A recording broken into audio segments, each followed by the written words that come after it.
I'm that nigga. Really serious and you're looking for a Christ man. Really serious and you're looking for a Christ man, the one who anointed with the Lord, with the Spirit of the Lord to do his will.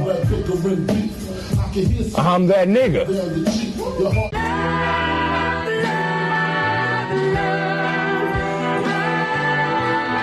One West, 125th Street. Look, y'all put y'all faith in presidents like they gon' change this country. Run the league and let y'all play cause y'all gon' make a money.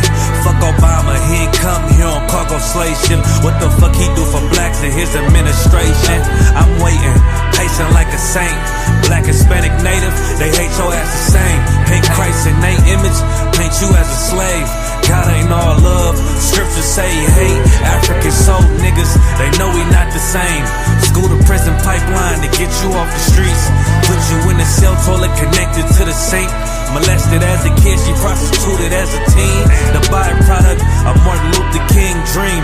They just took the yoke off, my nigga, we ain't free. We living bleak in these wastelands of poverty. If you don't know the truth, then the lies sound promising. Prophecy, gift and the curse. Dylan started killing, they was sitting in church. Black folk forgave him, man, this shit is absurd. You should never love your enemy, that shit ain't gon' work. Yeah, fuck dying on your knees, you better die in glory.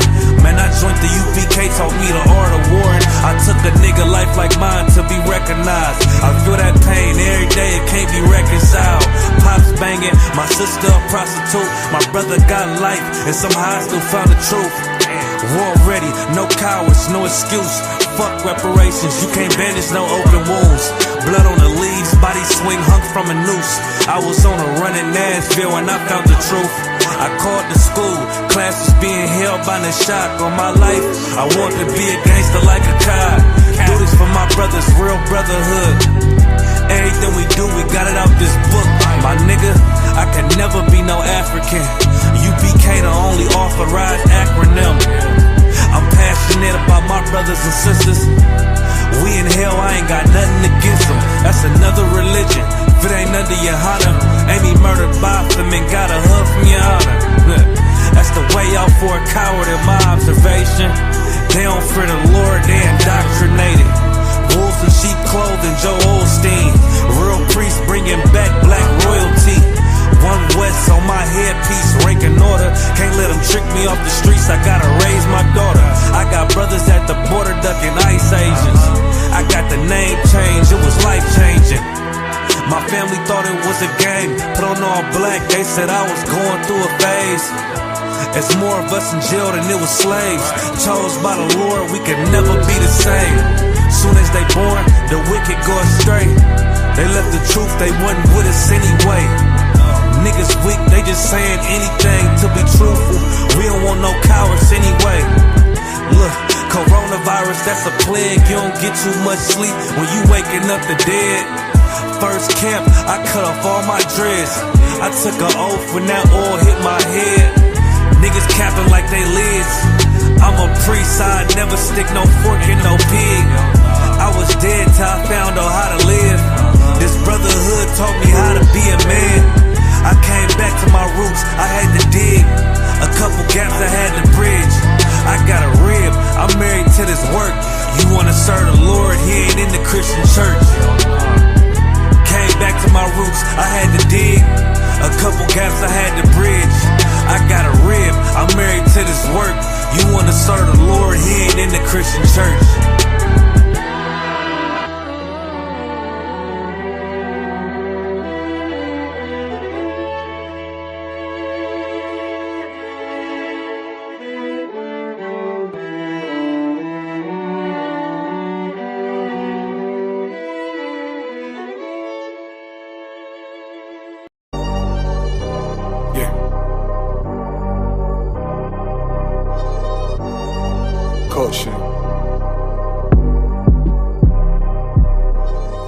Way back that One West cover out that window. Let them know I'm coming with my kinfolk. Red letter ski mask on, but I don't really ski though. Bullets ball head like they going through chemo.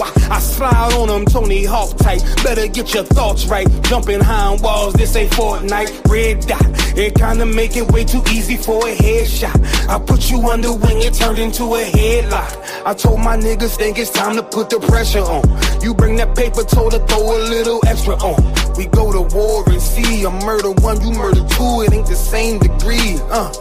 Better up into a capital offense for them dollars, but it really don't make sense. Guns behind tents with some liquor and we riding down the freeway. Slide on them, spin the block and replay, so we slide again. You know my position, I'm on standby. Ain't no competition, it's a landslide. Or you a rider, motherfucker, ride again. You said you slide on them, nigga, slide again. Niggas claim they hot, but we been fine. If they ain't one of mine, so they anti.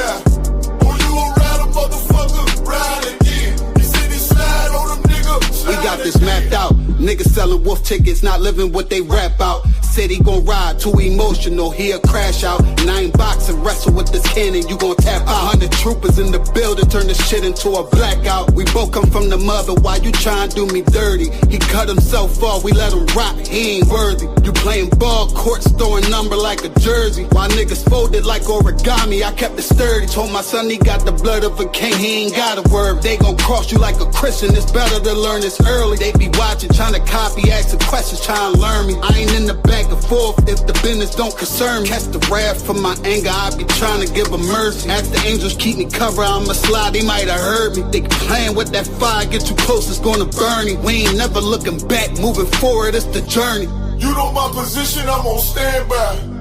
Ain't no competition, it's a landslide. Or you a rider, motherfucker, ride again. You said you slide on them, nigga, slide again. Niggas claim they hot, but we been fine. If they ain't one of mine, so they anti. Or you a rider, motherfucker, ride again. You said you slide. Look, little nigga, I'm made. All these rappers soft, claim they all cut from a hold of a clove. I'm the one with the blade. Untamed gorilla, keep your hands out the cage. I be standing on they neck, One West to the grave. You can keep your mercy, nigga, I ain't worried. Revenge call me buddy love, I call her Miss Purdy. Nigga try to blitz, I'm going 730. I'ma shake the whole room like Big Shirty. Nigga say one war, it's whatever, buddy. Glock fully loaded, you know these letters bloody. Come for me, you a bitch, homie. Boy, I'm realer than your big homie. 144, yeah, the one and only. And you know I keep this blick on me. Body slam you like Mick Foley. I got that black out on my arm, play that bitch like a violin. Said me try me once, nigga, try again. You know my position, I'm on standby. Ain't no competition, it's a landslide. Or you a rider, motherfucker, ride again. You said you slide on them, nigga, slide again. Niggas claim they hot, but we been fine. If they ain't one of mine, so they anti. Or you a rider, motherfucker, ride again. You said you slide on them, nigga, slide again.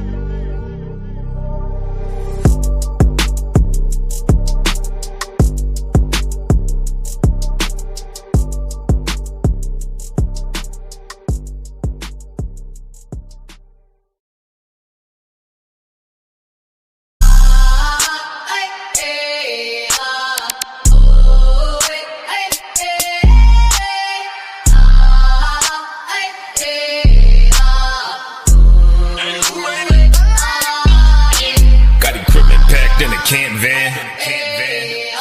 I got the camera bag, I'm the cameraman. If shit getting active, I'ma stand it down. We taking ground, call the ambulance. That shit go right, left, right, left. If shit go left, you best get right, or you'll get left. You got that. If you got a problem, we'll handle it. Niggas acting hard, you better stand on it. We on every corner, we stamping it. You better get your life for this camp shit. We ain't playing around, there's no cowards, dog. If niggas charged up, you get powered off. Rude of speech, keep it raw. It ain't my fault that you niggas soft.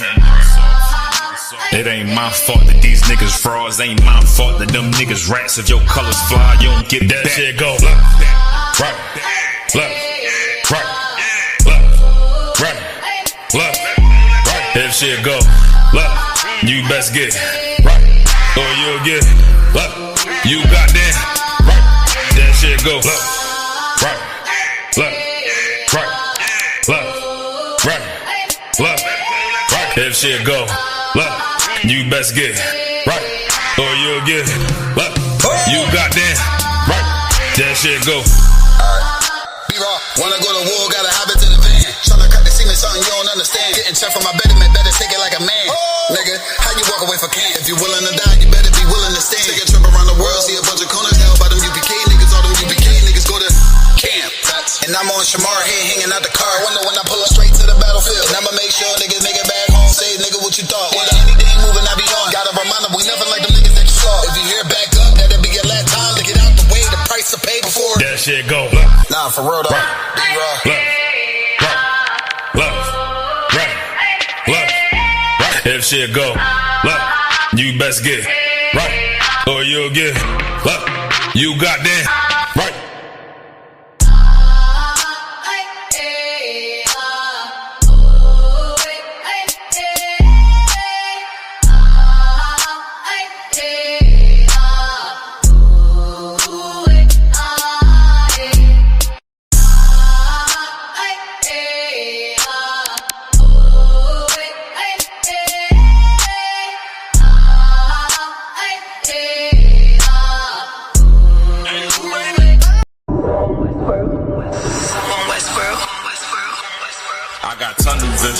It's a bunch of ways I'm gonna get it. It's my way or the highway if you don't stay about our fucking business. These niggas don't even get it. We having our Passover no matter if they fucking with it. The graveyard ain't never full, watch me flush them out. Quitting wasn't never cool, fuck they talking about. If you can't suffer with your brothers, we can't stall them out. Just hang their cover in the school if they dropping out, fuck them. If they ain't here, we don't care, we don't love them. If they was never one rush, you can't trust them. They get the guts to go against you, better crush them. It's like one of my men is bitch in the discussion. Niggas capping when they rapping, really lit as shit. They be acting, I ain't laughing, I be sick of it. When I grab a pen and get the right and hold a rubber grip, I'm holding fire just like Captain at the 55th. Damn. Hit the road, I be trucking. I ain't bragging about them roads, I be touching. Heard the chat about the bros and assumptions. Seen them hoes, you be crushing. You's a bold motherfucker. If they ain't here, we don't love them. If there was never one rush, you can't trust them. They get the guts to go against you, better crush them. I'm not here for all that fucking. Be right. Can't trust them. My shield bustin', let it swing, never tuck it. Taking shots, I send them back. Only difference, my shit is buckets. I leveled up, blow the trumpets. You a sucker. Keep dreaming all that pillow talking. You do undercover. Like my brother, same year, same cover. Can't take the heat, then get the fuck about the oven. And before I ever burn the bridge, I'ma burn rubber and lead a scene. Smoky during rush hour, Chris Tucker. I used to torch on everything, but I was younger. Van pack, still blazing all summer. Nigga, fuck em. No coward. Trooper mood, all black, same hunger. They surprised how I got it inside. Straight butter, nigga. So when a brother or sister comes in here, and then you leave here, you're not with me. We don't have anything else in common. There's no reason for me to be joined with you anymore. If they ain't here, we don't love them. If there was never one rush, you can't trust them. They get the guts to go against you, better crush them. I'm not here for all that fuss and use a hope in the discussion, nigga.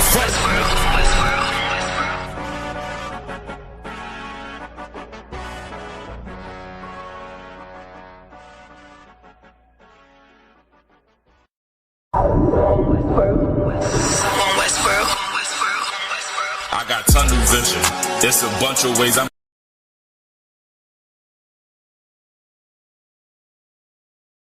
turn off that camera.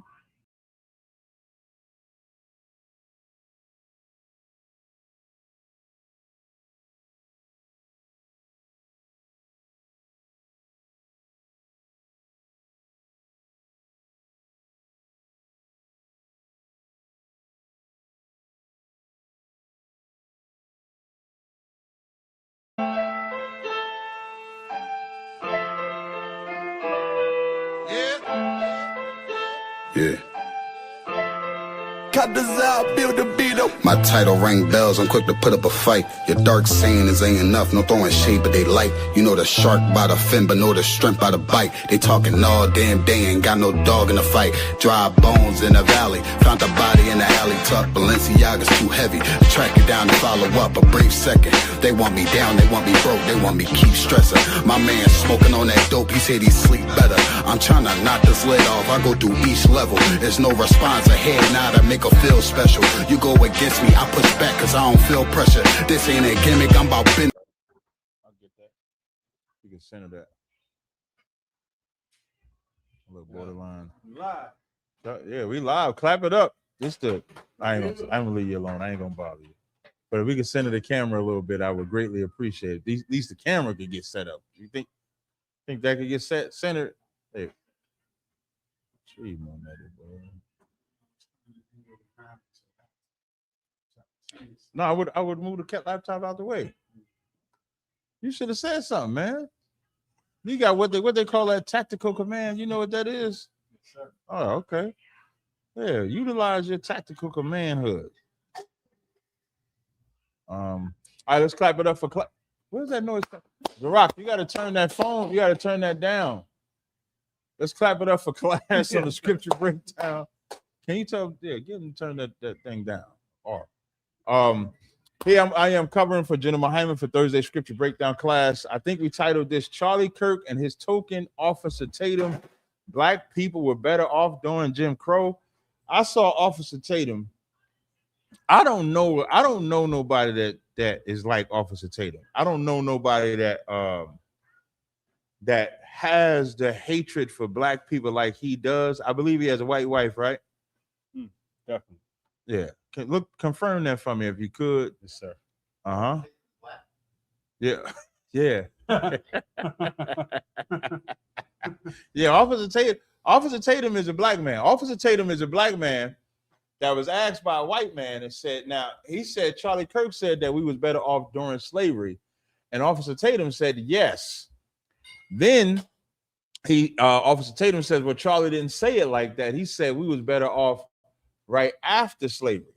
And I think that's the biggest misconception that black people have, that they think that it was better back then than it is now. And it was not. When most black people think about it was better back then than it is now, they're thinking probably that we were together maybe as a family. But if you think the white man is oppressing you today, this is nothing in comparison to the oppression. I always bring up, butter pecan ice cream was created because black people could not eat vanilla ice cream. That's how racist people. White people racist. They didn't want black people eating vanilla ice cream. It was an offense. I'm gonna play a clip for you that if they was walking down the street and you was walking down the street, you had to walk in the street. Like if they walking down the sidewalk and you walking, you got to walk in the street to show respect. If they looked at you, you couldn't look them in the eye. So I don't know where Officer Tatum is. I was saying this earlier when I was doing a Yatazar. Can you go outside? I think it's outside. And just tell them you getting a Starbucks coffee. So I was saying this earlier, when people think about history, and this is how, if you ever want to know if somebody is a sellout, I don't use the word Uncle Tom as much, because if you actually do the real history on Uncle Tom, he wasn't. I don't believe historically he was a sellout when you actually do the research on the term Uncle Tom. But a sellout like Officer Tatum, you ever want to know, just ask them about the history. And when they begin to say things like it was better back then, and here's what he said, and I'm gonna play the clip later. Here's what he said. He said, we were building houses. That's what he said. We were building houses, families were together, and then now all we're doing is hurting each other. We're not married, we're not this, we're not that. What he's failing to show or display is the destruction that the white man put in place to cause that. So we'll go over some of those things. Of course, I'll take your questions. If anybody wants to join on the StreamYard, you can. The link is posted. The link was not. You want me to post them? Yeah, you can post a link. If anybody wants to join, or if anybody got a question, we'll of course answer your questions. Are there any questions in the room? Con. Okay, what's your question? Make sure you grab the mic.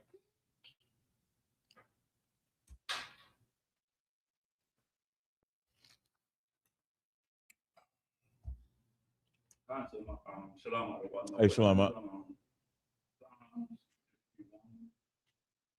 You said Psalms 51? Mm-hmm. Okay. 51, the whole chapter or the verse? Okay. You said you're going to the verse? Yes, all right. 51 and 17. Okay. Read it. Psalms 51 17. The sacrifices of God. Mm-hmm. Sacrifices of God are a broken spirit. Mm-hmm. A broken and contrite. Now, do you know why? Do you know why this was like that? Do you know what Psalms the book of Psalms is about I'm sorry. Do you know what Psalms 51 is about entirely? Rock, you cannot come back up here, man. I gotta teach the class. Yeah, later. I answered that earlier. He just gonna bypass all that. He don't care about no rank, no nothing. He just come up here. Yeah, can I get some pizza? Can I get some pizza? So when Psalms 51 is written, this is David after he committed the transgression of unaliving Uriah. So the whole Psalms is about that. So now, and it took the prophet Nathan coming to David to show him his transgression. So in Psalms 51, when you read the beginnings, he's asking him to be washed him from the iniquity. He was shaping in iniquity. He's real remorseful, deliver him from blood guiltiness. All of these are the things that he's talking about in the beginning of the Psalms, right? And so in Psalms 51 and 17, it says the sacrifices of God are a broken spirit. Read verse 16 so we can understand. Verse 16, for thou desirest not sacrifice, Mm-hmm. else would I give it. Mm-hmm. Thou delightest not in burnt offering. Now, what does that part mean? Because people, like even during the old covenant, you commit a transgression, what would you do? You just bring the lamb, you bring the dove, you bring whatever you had to bring for the sacrifice, right? But did it clean you? How would the Most High know if it cleans you if you actually had a broken spirit? Because the sacrifice, when it says thou desirest not sacrifice, if you're giving a sacrifice to God, what does that mean? No. If I have to give a sacrifice to God, what does that mean? You answer? It means you sin. It means you sin. I'm only sacrifice if I don't, outside of like the sacrifice we would have to do. If I have to give the Most High sacrifice, that means I sinned against God. That's why when it says, for thou desirest not sacrifice, the Lord don't desire your sacrifice. The sacrifice is a punishment because you did something against him. Then it says, else I will give it. It said, thou delightest not in thy burnt offerings. That's why you'll see in like the book of Amos when it says, take away from me your burnt offerings, because the burnt offerings is not stopping them from sinning. It just gives them an out. I always use like a simple analogy. You get pulled over for speeding. It doesn't stop you from speeding. You get pulled over for speeding. Only thing you want to do is make sure you don't get no points on your license. You're gonna pay that ticket, and you're just gonna be you in your head. You're gonna be a better lookout for the police and state troopers, so that you don't get pulled over. But it doesn't make you stop speeding. When verse 17 says the sacrifices of God are a broken spirit, now if you break the commandment of God, it should break you, especially now. Now, because of Christ, it should break you more if you break the commandments of God. It really should. Hold that and give me Hebrews 10 and 26. It should hurt. It should hurt more. Like people think the New Testament made it easy. The New Testament actually made it harder because we don't have the advantage. Like back then, back in the old, they had an advantage of a lamb and a dove. And where's your lamb at? Where's your dove? You ain't got no lamb. You ain't got no dove. You ain't got no fine flour that you can get. You ain't got the best whatever. You ain't got your greatest gift to give to him. You ain't got nothing. You got Hebrews 10:26. Anybody else got it? Come on. Just grab that other mic right there. It's another mic right there. This is the new trooper, right? Get that brother a hand, man. I wish I could have been here. Listen, I tested this trooper. Y'all don't know, right? I tested this trooper like, what, about a month ago? On TikTok. I tested this brother. This brother was in the school student and running rooms on TikTok. And when I mean, you know, that's reserved for like officers do that.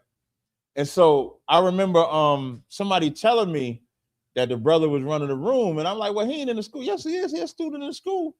And I get in there and I'm listening. I'm okay. And he got people up in there, and I say, hey, brother, you know, I don't know if you know this or not, but if you a brother in the school learning, that's all you're doing is learning.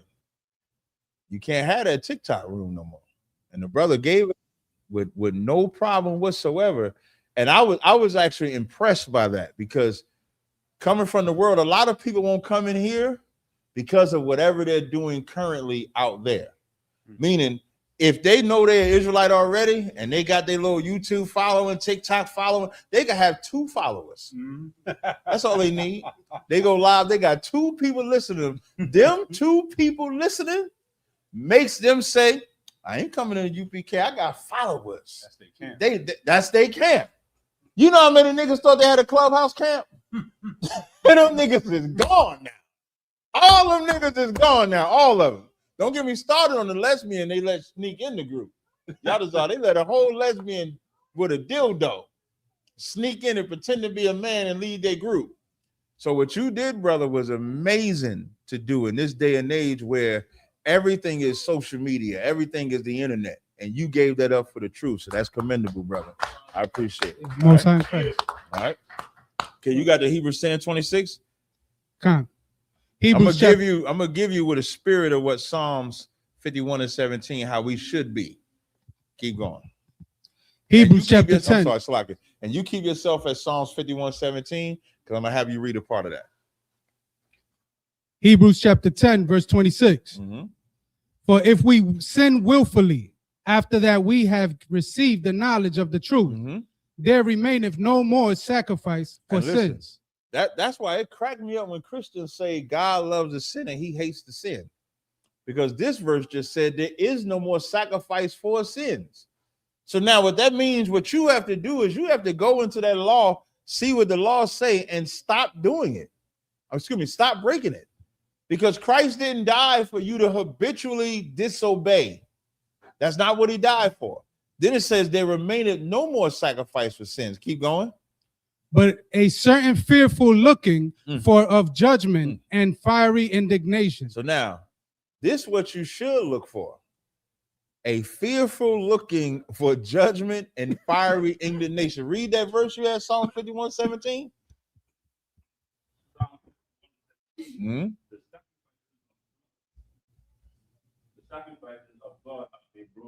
That's how your spirit get broken. You should be broken with a fearful look of judgment from the Lord, because how could you offend him? That's the spirit that you have to take on. If you don't, that's why he says a broken spirit. You offend the Most High, your spirit should be broken. Keep reading. Which shall devour the adversaries. The adversaries. The adversaries. Keep reading. He that despised Moses' law died without mercy under 2 or 3 witnesses. Okay. Now, this is why I say the New Testament is worse. It says, he that despised Moses' law died without mercy under 2 or 3 witnesses. That's saying under Moses' law, 2 or 3 witnesses, you was gone. Right? Read. Of how much sorrow punishment. How much sorrow punishment, meaning how much more of a punishment, keep going, suppose ye shall be the thought worthy, who have trodden underfoot the Son of God. Now, how much more should you be punished because you're trodden foot under the Son of God? So when it says the sacrifices of God are, of us are a broken spirit, a broken and contrite heart, the Most High will not despise when he sees your sincerity. of coming back. That's what a broken spirit is. It's what you are. It's how you come to him. When Christ was on that cross, there was two people on the cross with him too. There was one that you could tell he had the broken spirit. He knew he was up there. He was wrong. There was one other that was boastful. And I think did some crows eat his eyes, Shemawala, or something like that? Shemawala, I might want to check that before they give Shemawala. That ain't sure about it. I might have to check that. But that's what you want. You want to have that. You understand?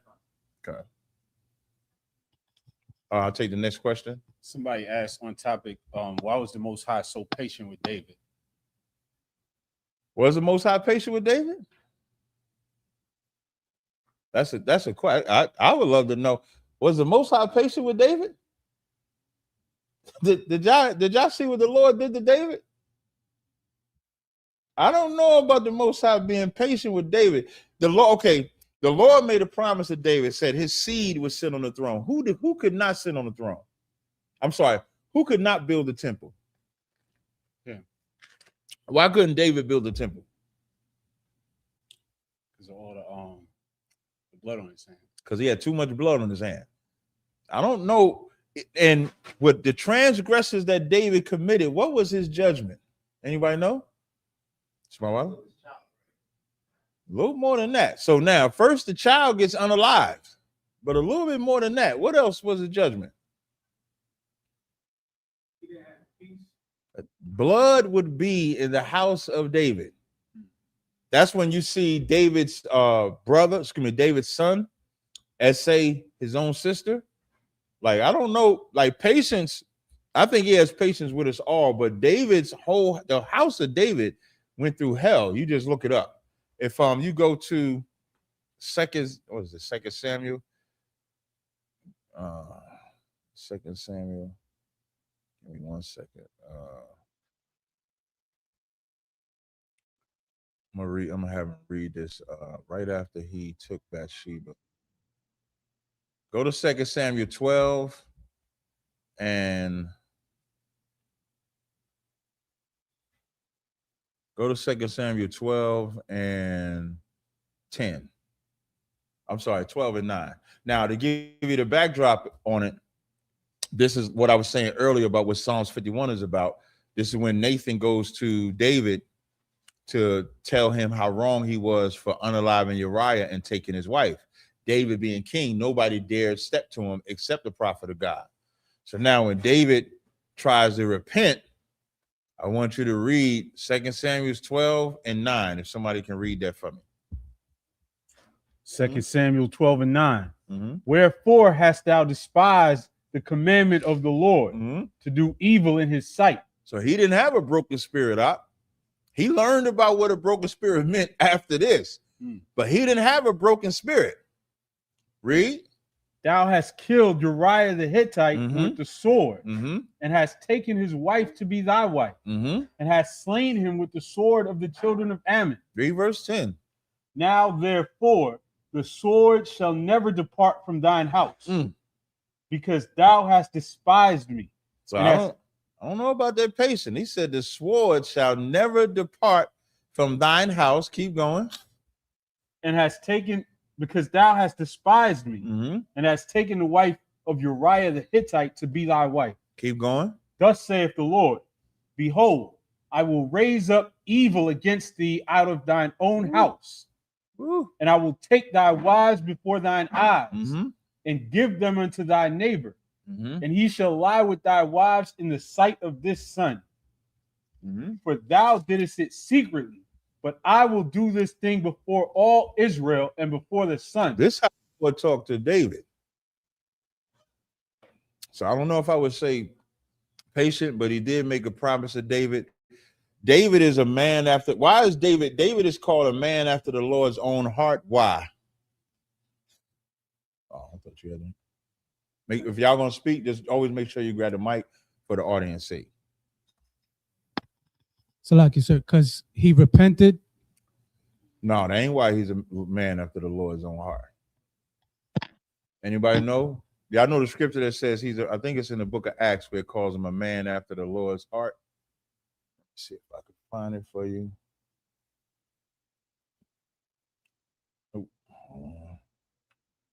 Nobody want to take a stab at it? So I don't know if y'all scared or not. You just got to know this. Good. You gonna answer? Good. Give it a shot. After he came back with a broken spirit, he did everything. No, y'all don't get stuck on this act, because this act is sin. That's like the Lord's heart is not adultery. So like, don't make the Lord's heart adultery. The Lord's heart is not adultery. When it says he's a man after the Lord's own heart, it's specific to something. I damn near should have given it to you by saying it's specific to something. Good. Because he didn't have fear when he went to slay Goliath. Oh. That's true. He didn't have fear when he went to slay Goliath, but that's not why when it says he's a man after the Lord's own heart, that's not why it says that. What is the Lord? Yatazar?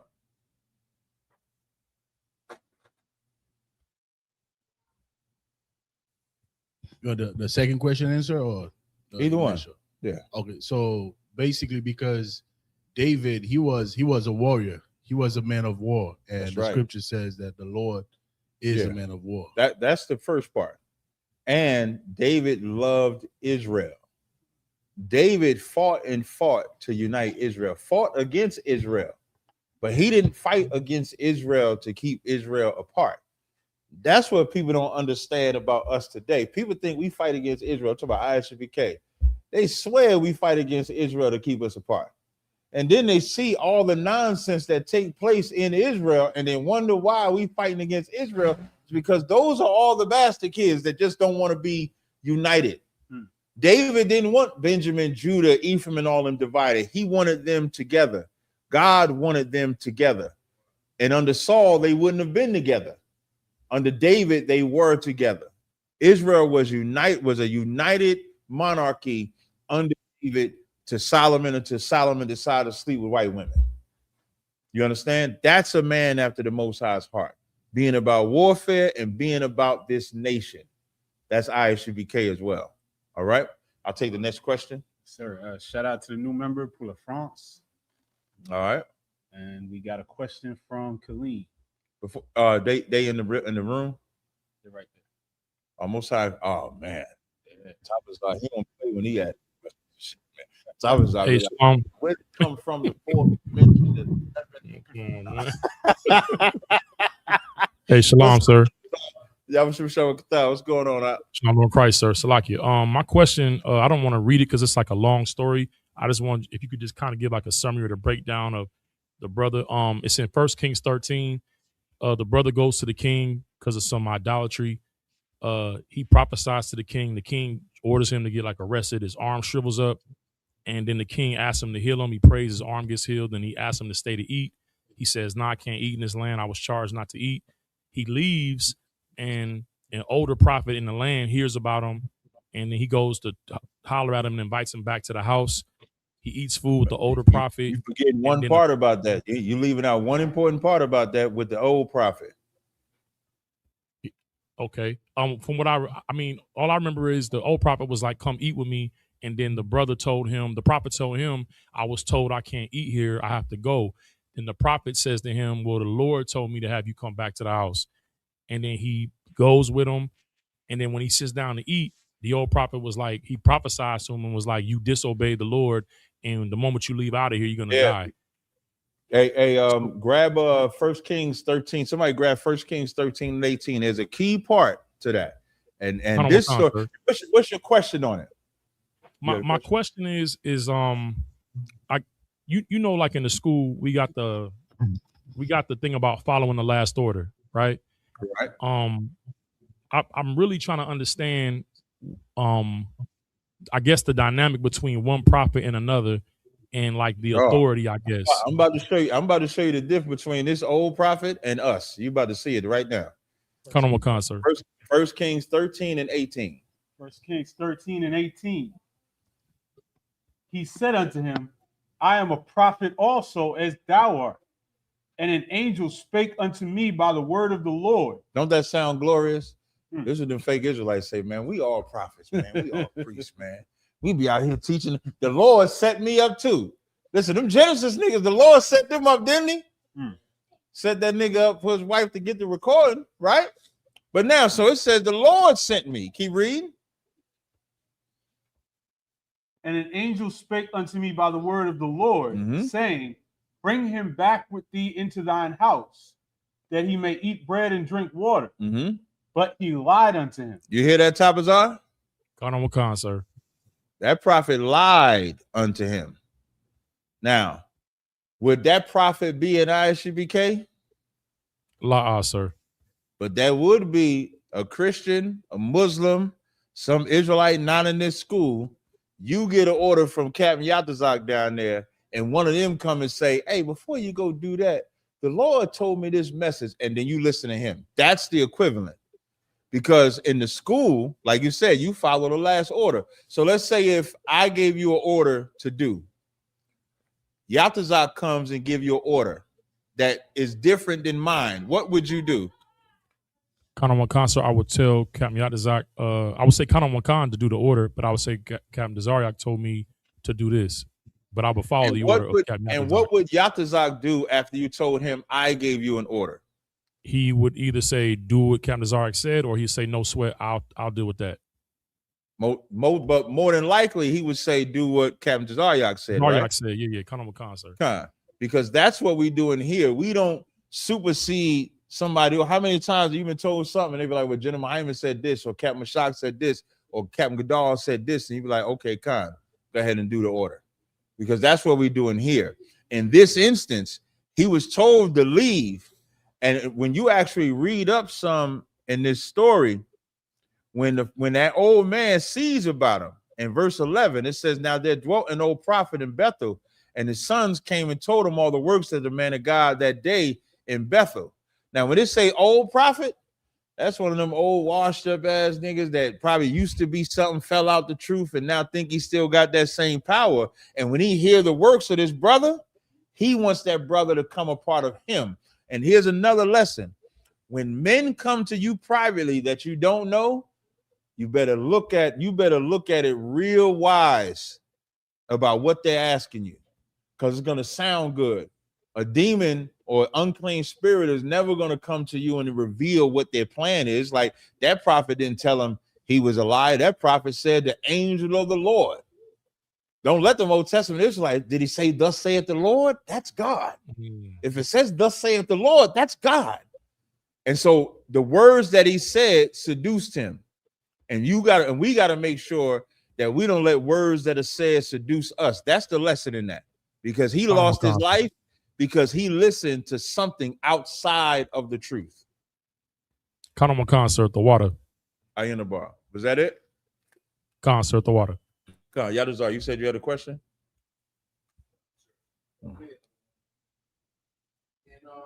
Genesis chapter 1, right? For my TikTok audience, we just read 1 Kings 13:11 and 1 Kings 13:18 to my TikTok audience. Yeah. In Genesis chapter 1, where it talks about the light being created, right? Verse 3, it said, and God said that there be light. Right. And there was light. Right. Now, the light, we teach that is the core of the earth. Correct. Correct. Now, but in verse 4, it says, and God saw the light and it was good, and God divided the light from the darkness. And verse 5, it said, and God called the light day. So how could God call the light day? The light being the core of the earth. After he called that light day, right? Then he also say, read the whole verse 5. Genesis chapter 1, verse 5. And God called the light day, and the darkness he called night. And the evening and the morning were the first day. Damn, so that's 2 days in one verse. Is that 24 hours? It's not a literal 24 hours. Right. So it's not so you don't want to look at it like none of this is for how we as humans are to interpret this. So when it talks about the earth, the light, which is the core, and then when he says God saw the light that it was good, and God divided the light from the darkness, that's the things separating. So when the elements would mesh together, the fire is what's allowing them to form. So when it says he called the light day and the darkness night, it's just time. It's not speaking in general terms of what we would look at as day and night, because how many days are there in a week? How many nights are there in a week? So, but if we say 7 days, do I have to include the night with that, or is it just one day? Because that's how relative the term is. He's just giving a marking point. This took place in this time. This took place in that time. The time of the light, he called that day. The time of the darkness, he called that night. That's why it says in the evening, in the morning was the first day. That was the work of that day or of that time frame. That's all it's saying. All right. No problem. Next question. Sir, we got a question in the chat. Brother asks, Salam Adwan, may I get a general breakdown on Isaiah 21 and 1 through 5? Okay. Isaiah chapter 21 and verse 1.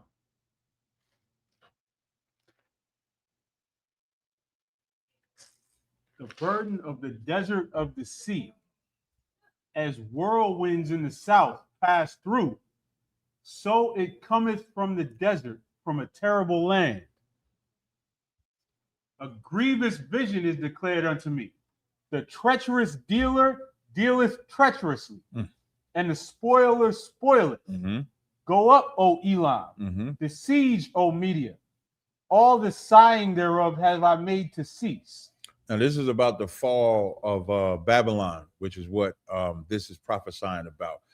But I would probably wait for General Hyman just to make sure that I have it right. But this is about the fall of Babylon. But I'll hold off on answering that one until I check with General Hyman. Come.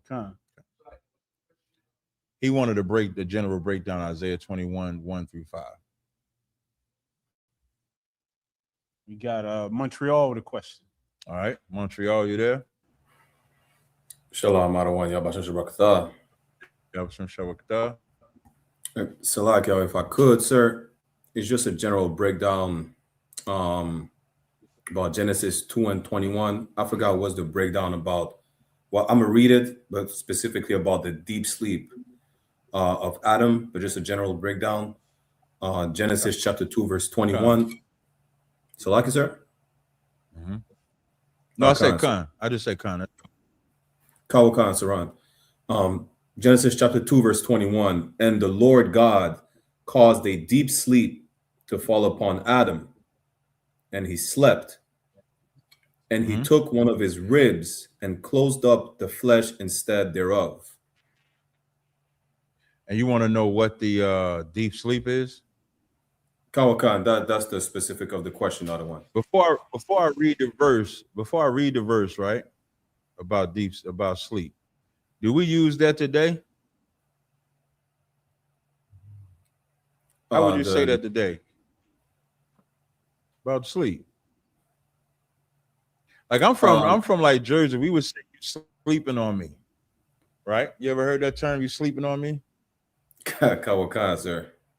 I might be a little old. That might be old. You ain't never heard that term.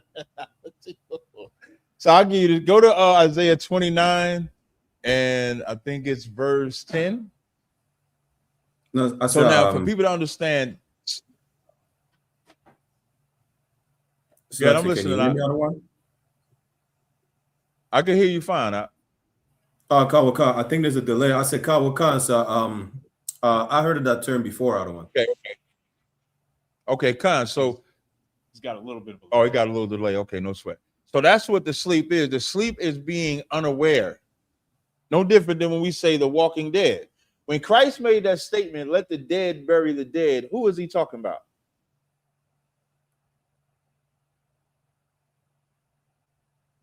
So like, sir, that's for you, Canada. That's for you. Kawakan, sir, when Christ said let the dead bury the dead, it's about for lack of better words, like the people who are spiritually dead, like in Ezekiel 37. Thank you. That's absolutely correct. He's talking when Christ said, "Let the dead bury the dead." He's talking about those in the world can bury those that are not here, but I need you to work with me. So now he used the term that in a literal sense wouldn't make sense. But when you're spiritual, you'll understand that. So go to Isaiah 29 and 10. When you get that, I want you to read it. Kawakan, sir. The book of Isaiah, chapter 29, verse 10. For the Lord had poured out upon you the spirit of deep sleep, and had As a matter of closed fact, your start eyes. at verse 9, please. Karawakan. Start at verse Isaiah 9, please. Karawakan. Isaiah chapter 29, verse 9. Stay yourselves and wonder. Cry ye out and cry. They are drunken, but not with wine. They stagger, but not with strong drink. So now the Lord is using a wine metaphor and a strong drink metaphor, saying they are drunk, but they're not drunken with wine nor strong drink. What they are drunken with, read verse 10. Karawakan. Isaiah chapter 29, verse 10. For the Lord had poured out upon you the spirit of deep sleep. That's right. And had closed your eyes, the prophets and your rulers. The seers had he covered. Now, do the prophets, the rulers, and the seers, do they know that their eyes are closed? La, sir. So they think what they're saying is right. Just like Officer Tatum defending Charlie Kirk. He thinks what he's saying is right. Just like Al Sharpton thinks what he's saying is right. Just like every Christian think what they're saying. When they say Jesus is God, they think that's what is right. But they're all drunk. They're all asleep. They are all unaware. And so when Adam had the spirit of deep sleep, what was Adam doing before he got this woman? Salaki, sir, he was naming the cattle and roaming around the garden and he was working. Yeah, Adam was out there putting in work. And the Lord said, let me give him a wife. Let me give him a woman. And so that deep sleep was Adam was unaware that he was getting that one. That's what the deep sleep is. Kawakan, sir. You understand? If Kawakan, sir, if I could, I don't want.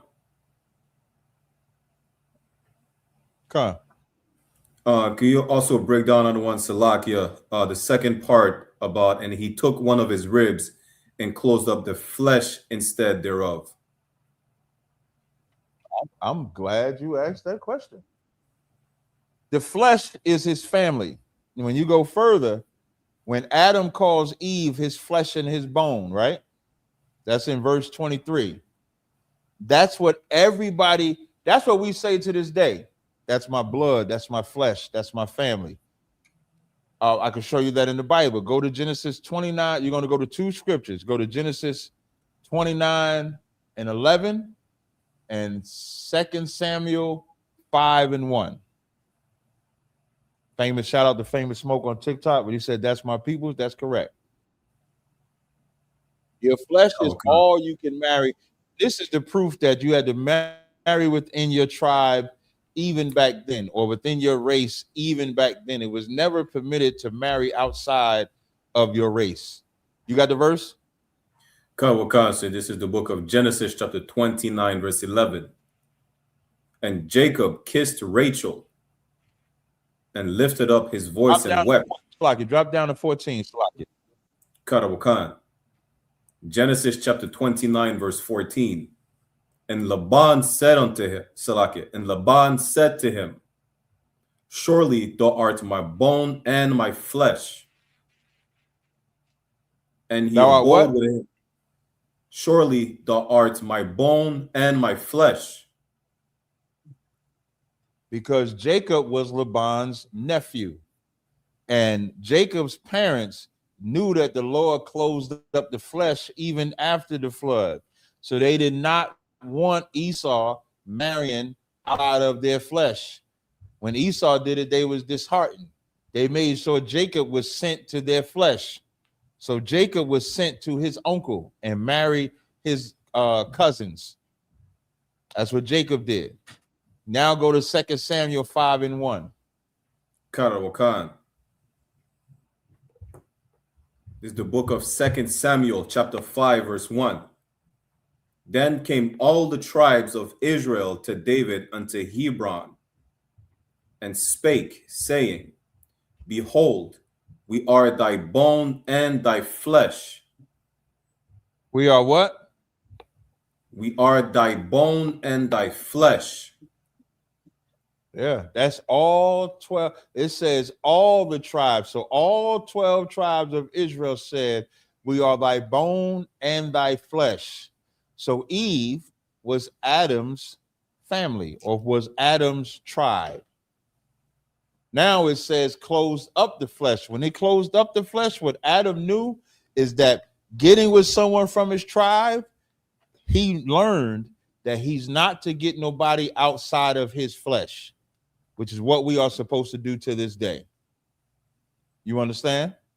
Khan, Thawada Saran. Hey, no sweat out. All right, I'll take the next question. Sir. Any questions y'all know if y'all got a question in the room, just raise your hand. All right. All right, go ahead. Khan, sir, we got a question in the comments from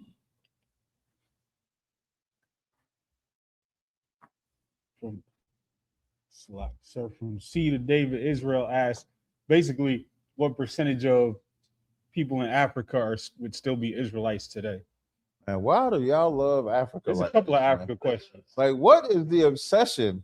And I sure know what he's doing, because he know I hate them Hamites, man. I saw a video. What's the brother down there in Atlanta? The brother down in Atlanta. Oh, what is his name? Now I can't. Maisha Allah. Let me see if I can find this video. This brother Maisha Allah put up a video on Facebook that was diabolical. Like he put. Let me see if I can find this video. And he said he's talking about y'all want to be African. Let me see. Is this it? Let me see if this is the video. Bear with me 1 second. I want to see if I can. Jesus, I don't know if I can put these videos on YouTube. These Africans is eating every bit of the monkey. They licking the monkey, playing with the monkey. So what was this again? Like, why would y'all like? I don't know the percentage of kid percentages. That's the best I could tell you. Before you could ask me about like God don't even care about it. Like in Zephaniah 2:9. When it says the Ethiopians shall be slain with the swords, and Isaiah 45 and I think 13, it talks about the Egyptians and Ethiopians getting slain. I can't concern myself with the percentage of Africa like that. I don't have that type of time. I do know I'm not letting a cow piss on my face. I do know that. Hey, like what part of Africa is the nice part of Africans to be? Come on, bro. You can't come on the class, man. This ain't your show. I know you want to be a star. Good job, Shamar. The other question was about the Jews of Sao Tome. Now, in fairness, Sao Tome was one of those islands that I think was uninhabited until they started bringing slaves over, Portuguese. So those might be our people. Yeah, listen, Israel is scattered in the four corners. So I'm not saying that there ain't no Israelites over there, but to ask me a percentage, what part of Africa do you want to be from? That's what I want to know. They got plates. You want your woman with the plate in the lip? Somebody made an AI of me with some African woman with the plate in the lip. At least they could have listened. If you're gonna make AI of me, make it somebody ain't got at least a plate in their lip. And then for you, brother, if I could, to you brothers in the UPK, y'all gotta realize that when y'all respond, y'all be thinking y'all shutting these niggas down on social media. You're not. You're giving them, they're making the post so that everybody in the school can respond. And then they can get hits and views and likes and shares and this. Look how I got them out their body. They're not going to stop. But you got the woman with the plate in the lip. They got it long. You know they make their foreheads big on purpose. They stretch their foreheads. They like. You got some of them cutting the little girl's private parts. Like, what part of Africa you want to be from? Jesus Christ. I'll take the next question now, Salah. Yes, sir. Speaking of my Aisha from Atlanta, question from him. Salaki Cap, can you break down John 1:1? Christians use us for God in Christ. Shout out to Maisha Allah, man. Listen, Maisha Allah, that boy be everywhere. Sometimes he start trouble. Sometimes he, for the most part, he be good, but sometimes he'll be starting trouble, man. I be calling him. He like, Khan, I don't want concept. Stop. That boy be going on. Let's get John 1:1. Khan. John 1:1. In the beginning was the Word, and the Word was with God, and the Word was God. The Word was with God. And now, when we're reading John 1:1, what language was John 1:1 written in? Greek. Yes. And who are the people of John 1:1? Israelites, right? So we would be speaking from a Hebraic perspective. So when you read this, now, first of all, how many entities are mentioned in this verse? You have the Word, and then you have God, right? There's two different entities. One is directly called God. One is directly called the Word. So that's still two people. So if there's still two people, they both can't be the same God. One has to, even in John 1:1, one would have to be above the other. That's why one is being called God, one is being called the Word. Also, when you debate this subject, you got to make it plain. So what I usually ask the Christian, does God have a mouth? Now, it might sound strange to y'all, but make the Christian answer, does God have a mouth? You got to make them answer this question to make them understand what the word is. So when they say, yes, God has a mouth, then go into it. So God speaks, right? Yeah, God speaks. Well, give me some things that he might speak. Let's say they name a commandment. Thou shalt have no other gods before me. Okay, so if God speaks, what does it mean when it say the word? I'm going to ask y'all, what does it mean to say the word?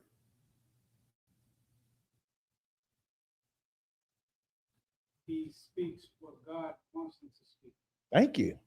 So now you have the main speaker and the one that follows the instructions of the main speaker. The main speaker is God. The follower of that speaker is Christ.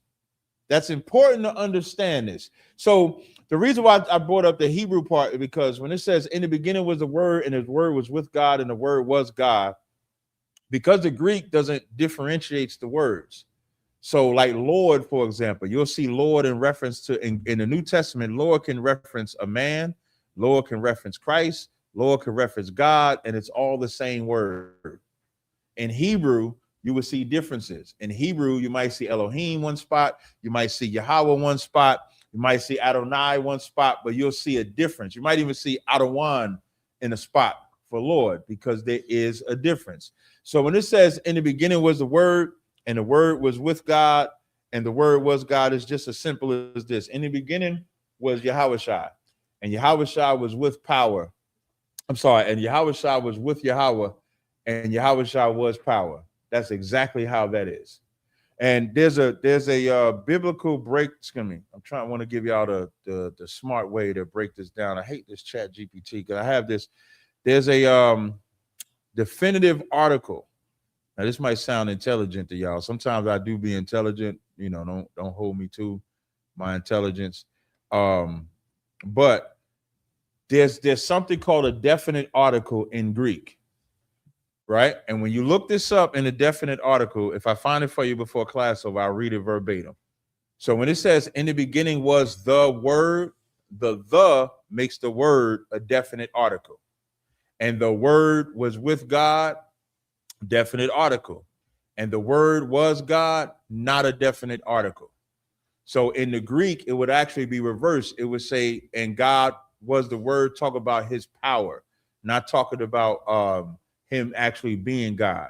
So even if you was to read it in the pure Greek text, it still wouldn't say Christ was God. It would say that he had the power of God. So even from a scholarly position, nobody would argue with that. It's called definite article. The makes it a definite article or a non-definite article. If I find it in my notes, I'll get it to you in a second. All right. I'll take the next question. Okay. From I'm Him Taco K asks, what is adultery for a man by the Bible? Sleeping with another man's woman. Get that for me in the law. Okay. Leviticus 20 and verse 10. And the man that committeth adultery with another man. Wait, before you read that, right? I think I got it. Let me see.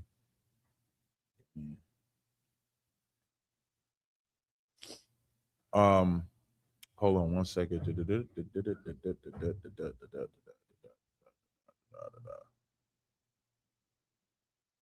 think I hope I didn't have y'all stop prematurely.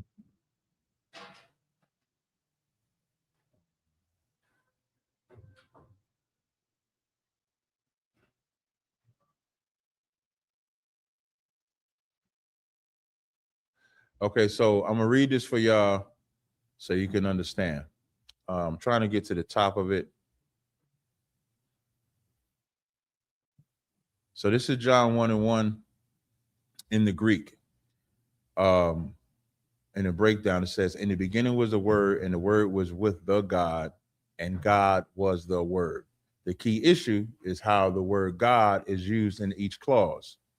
In the beginning was the Word, no controversy here. The Word already exists at the beginning. That does not say the Word began in the beginning. The Word was with God. Greek, proton theon. So I could be smart sometimes. This clearly refers to the Father, shows distinction. The Word is not the same person as the God he is with. That's important. Then part 3, when it says kai theos an ho logos. I would hate to have to speak this shit. This Greek sound retarded sometimes. I'm sorry, I can't. I might get kicked off of TikTok now. But put some, what they say, you got to put F1s in the chat. They probably about to kick me off. So now it says, this is where everything hinges. Theos, God, has no definite article. Logos does have the article. This is not accidental. It says, what is John doing grammatically? In Greek. Now, just so y'all understand, I don't need all of this Greek translation that I'm doing. This is just when you break it down to someone that does respect that Greek like that, because what you also have to understand is that when they're writing this, they're not writing this for us to grammatically break it down. Just like if we write letters today, we write books today, it ain't for a grammatical breakdown because we have the spirit, so we understand exactly what's being said. Have y'all ever read a book written by a black person and you needed this grammatical breakdown on it? No, because you put yourself in the moment, you understand the context, and it's just that simple. But the white man who is not, you gonna say something? Me, sir. Would that be similar to, I'll use a mundane example, sir. Mm-hmm. I'll use a mundane example. Would that be similar to 100 years from now? You know, people are trying to break down rap lyrics. Yeah, word is bond. Can you imagine breaking down rap lyrics 100 years from now? 20 years from now. They'd be insane. How much unaliving they doing in these rap, man? It was horrible back then. So all that, them Cardi B songs and stuff like that, man, they was putting their booty all everywhere like that. Diabolical. So, but I'm reading this so you can understand the grammar in case you battle any of them. So it says, what is John doing grammatically? In Greek, when a predicate noun comes before the verb and it lacks the article, it describes nature or quality, not identity. So at the latter part, when it says the word was God, the word is a definite article. The term God is talking about the nature, quality, or identity, meaning the power that he was given, no different than when Moses was called God by God. He's not the most high. That's just his quality that the Lord bestowed upon him. Everybody with me so far? You have something else you want to say? Oh, okay, Con. I got you. Raise your hand so I can see you easily, all right? I don't see it. You sure you in here? Oh, yeah, I see. Then it says, this is known, thank you, the water. This is known as Caldwell's rule, recognized by Trinitarians and non-Trinitarian scholars alike. So John is not saying the word was the God that would collapse the Father and Son. John is saying the word was divine, of God's nature. Why did John not write, and God was the word? Because that would mean the word is the same person as the Father, which would contradict verse 2 and the rest of John.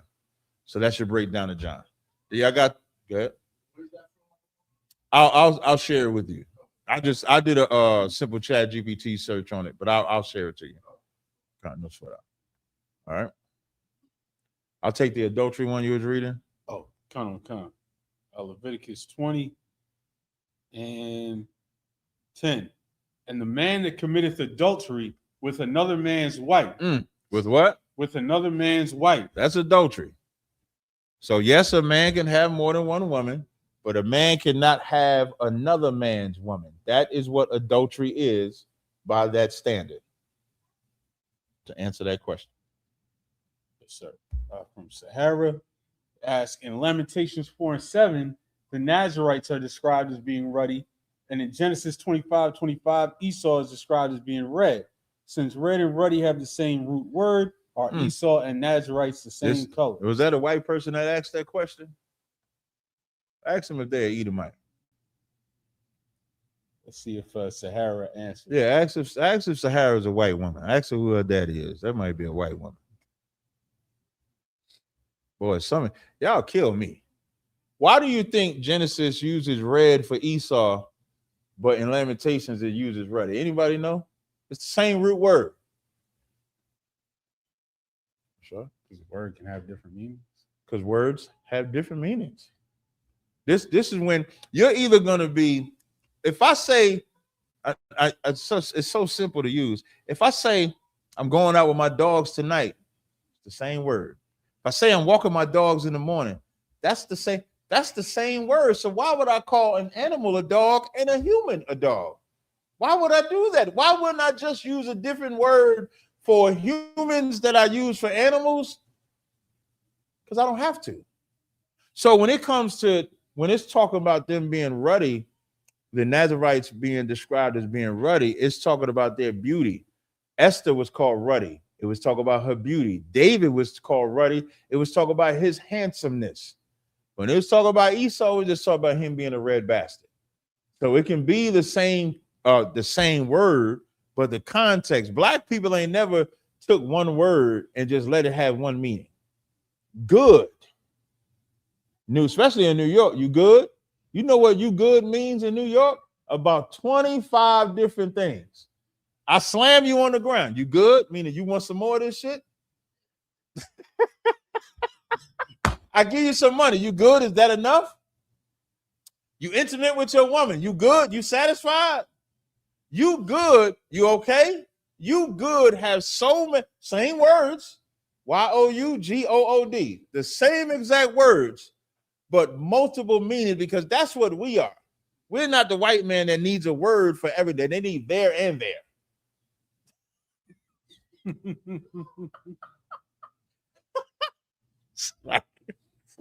There, and there. Yeah, don't they got multiple theirs? There with the apostrophe, there with the I, there with no I. We're not white people. We're spiritual people. I remember when they was arguing over what's that little P nigga? The little P nigga, when they was trying to say ancient Hebrew ain't Hebrew. How you gonna know what Molech is when the same word is Malak when you read it? You know how you gonna know? When you read it. When you read it, you're gonna know if this is talking about Molech or if this talk about a king. It's called context. When do you gonna say something? Oh, Sahara said they Jamaican. But that's a shame. It's actually she Bob Marley Jamaican. No.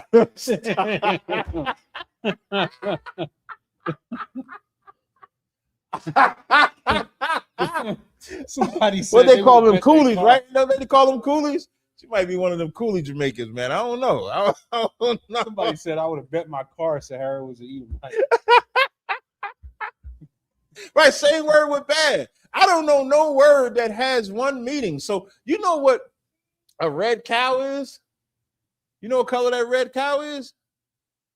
It's brown. So what? So then, why did they describe Esau when he was born? Somebody blow my mind. That's right. Give him a hand. When Esau came out the womb, they had never seen nothing like this beast. Red and hairy all over like a garment. And he is a beast and a savage. Like in Genesis 3rd chapter, which says, "Thus shall he eat." That's what he was born as. That's why he has no problem calling himself a cave dweller. Y'all know them skull and bones? That's how they used to eat their food. They used to crack that skull, put that shit right in the skull, and eat right out of that. That's how nasty they are. All right, I'll take the next question. Yes, sir. Florida has a question. What's up, Florida? I'm saying, hey, Florida, I send a lot of work y'all way, Florida. Hey, shalom, y'all. What's going on, Cap? Salakia, Cap, I got a question on Genesis. I got two questions. But the first one is Genesis 5 and 24. And this is about Enoch. And my question is, when the Lord took Enoch, did he reserve Enoch, or did Enoch ever come back on the earth? Yeah, all men come back on the earth because all men eventually what? Unalive. Right. Just like Enoch is no different than Elijah. Okay. Elijah was taken up, but then Elijah also was John. So it doesn't say he took him forever and he lived forever. It just says that he walked with God and he was not, for God took him. Mm-hmm. The water, sir. I got one more question, sir, if I could. John. In the book of Exodus 11 and 7, when the Lord referred to the Egyptians as dogs, when he says hey, before dog, you ask that question, to my TikTok audience, if you got a question, if you click my to UPK Princess, or I think I saw Rawah. If y'all could put the link to the ISUPK online class in the TikTok, if you have a question, it's better to ask it through there. I have it on TikTok so y'all can hear the class, but the questions are all getting asked on YouTube. All right, go ahead, brother. What's the question? Sir, in Exodus 11 and 7, when the Lord refers to me. Wait, hold on 1 second. Slag. I do have to TikTok, I do have Yatazar. He's going to monitor the questions, so you actually can put your questions in the TikTok as well, and he'll get the questions, and we'll get a couple of them answered if we have time. All right, go ahead, Florida. Yes, sir. In Exodus 11 and 7, when he refers to the Egyptians as dogs, is it the same dogs he's referring to in Revelation 22 and 15 as like, is he saying that the heathens are dogs, as if they don't have like they act within their base nature, they're like lawless creatures? Yeah. Is that like this? Okay. Yeah, that's exactly. A dog will eat his own vomit. Dog doesn't have rules. You would have to train a dog. Without training a dog is just like every other animal. Sir. The water, sir. That's all I got, sir. All right, no sweat. Next question. Sir, shout out to Gadol Hart's perspective. Shalom, sir. Is there a scripture on how some women weaponize their children against the father? Hell yeah. Go to if I had to go to one set of scriptures, I would go to the book of Job. There's a couple of scriptures you can go to. I would go to Job. Before I go to Job, go to Lamentations 4. No. To make it simpler, if you was teaching this on the street, Deuteronomy 28 and what is it, 56? Let me see if it's either 56 or 54. Yeah, 56. Deuteronomy 28 and 56 is the simplest one. Can you read that, Ashabi? And the reason why this is the simplest one is because this speaks directly to what you're saying. Read that one. Deuteronomy 28 and 56. The tender and delicate woman among you, which would not adventure to set the sole of her foot upon the ground for delicateness and tenderness, her eye shall be evil toward the husband of her bosom. Now, you want to start there, because when they say husband of the bosom is where the children come from. That's the point. When it's and then what I always like to bring out too. Hold on one second.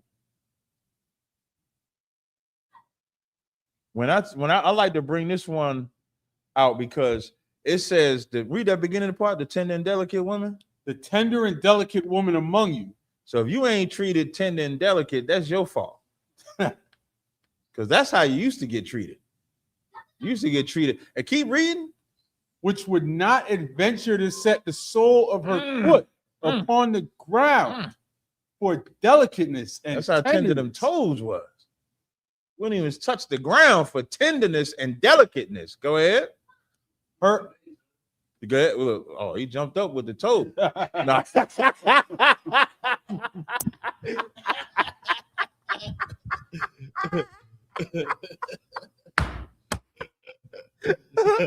if I may, I remember one time you was breaking it down and you had added something right there. I thought you was gonna mention it.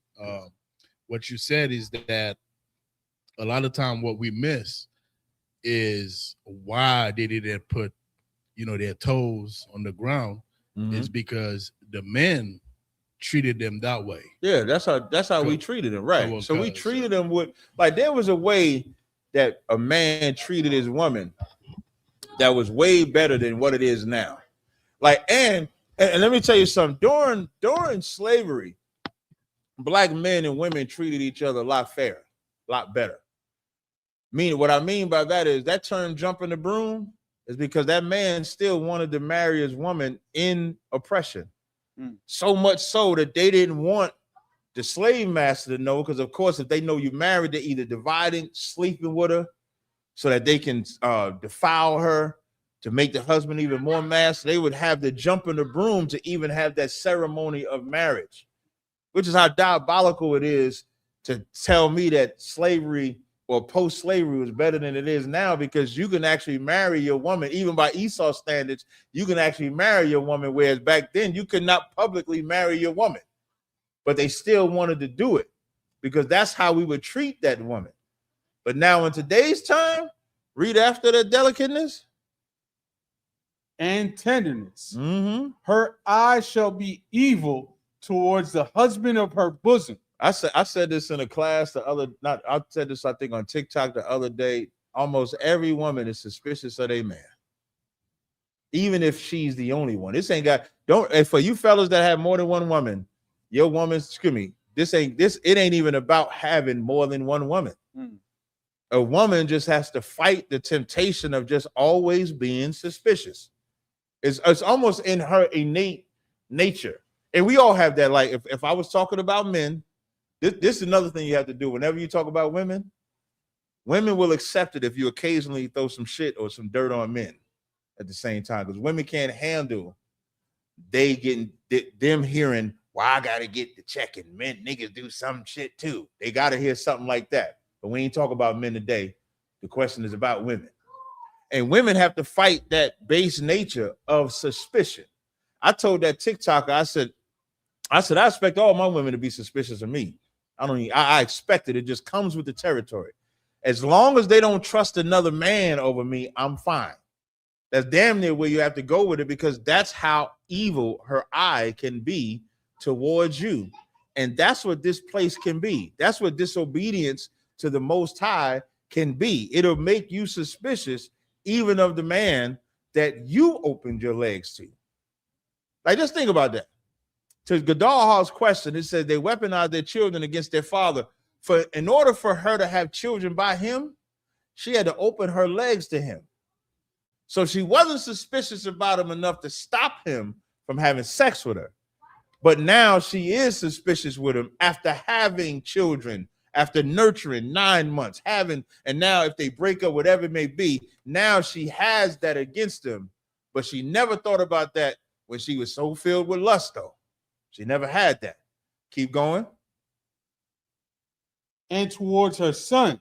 And towards her what? And towards her son. And towards her son. Go ahead. And towards her daughter. That's what, when you say evil towards the husband of her bosom, the greatest revenge a woman can think to get against that man is the children. Whether it's child support, whether it's taking the kids. An example, Tigger, y'all know that he a podcaster now, but he used to host BET The Basement. Guy by the name of Tigger in Atlanta. He was with a woman.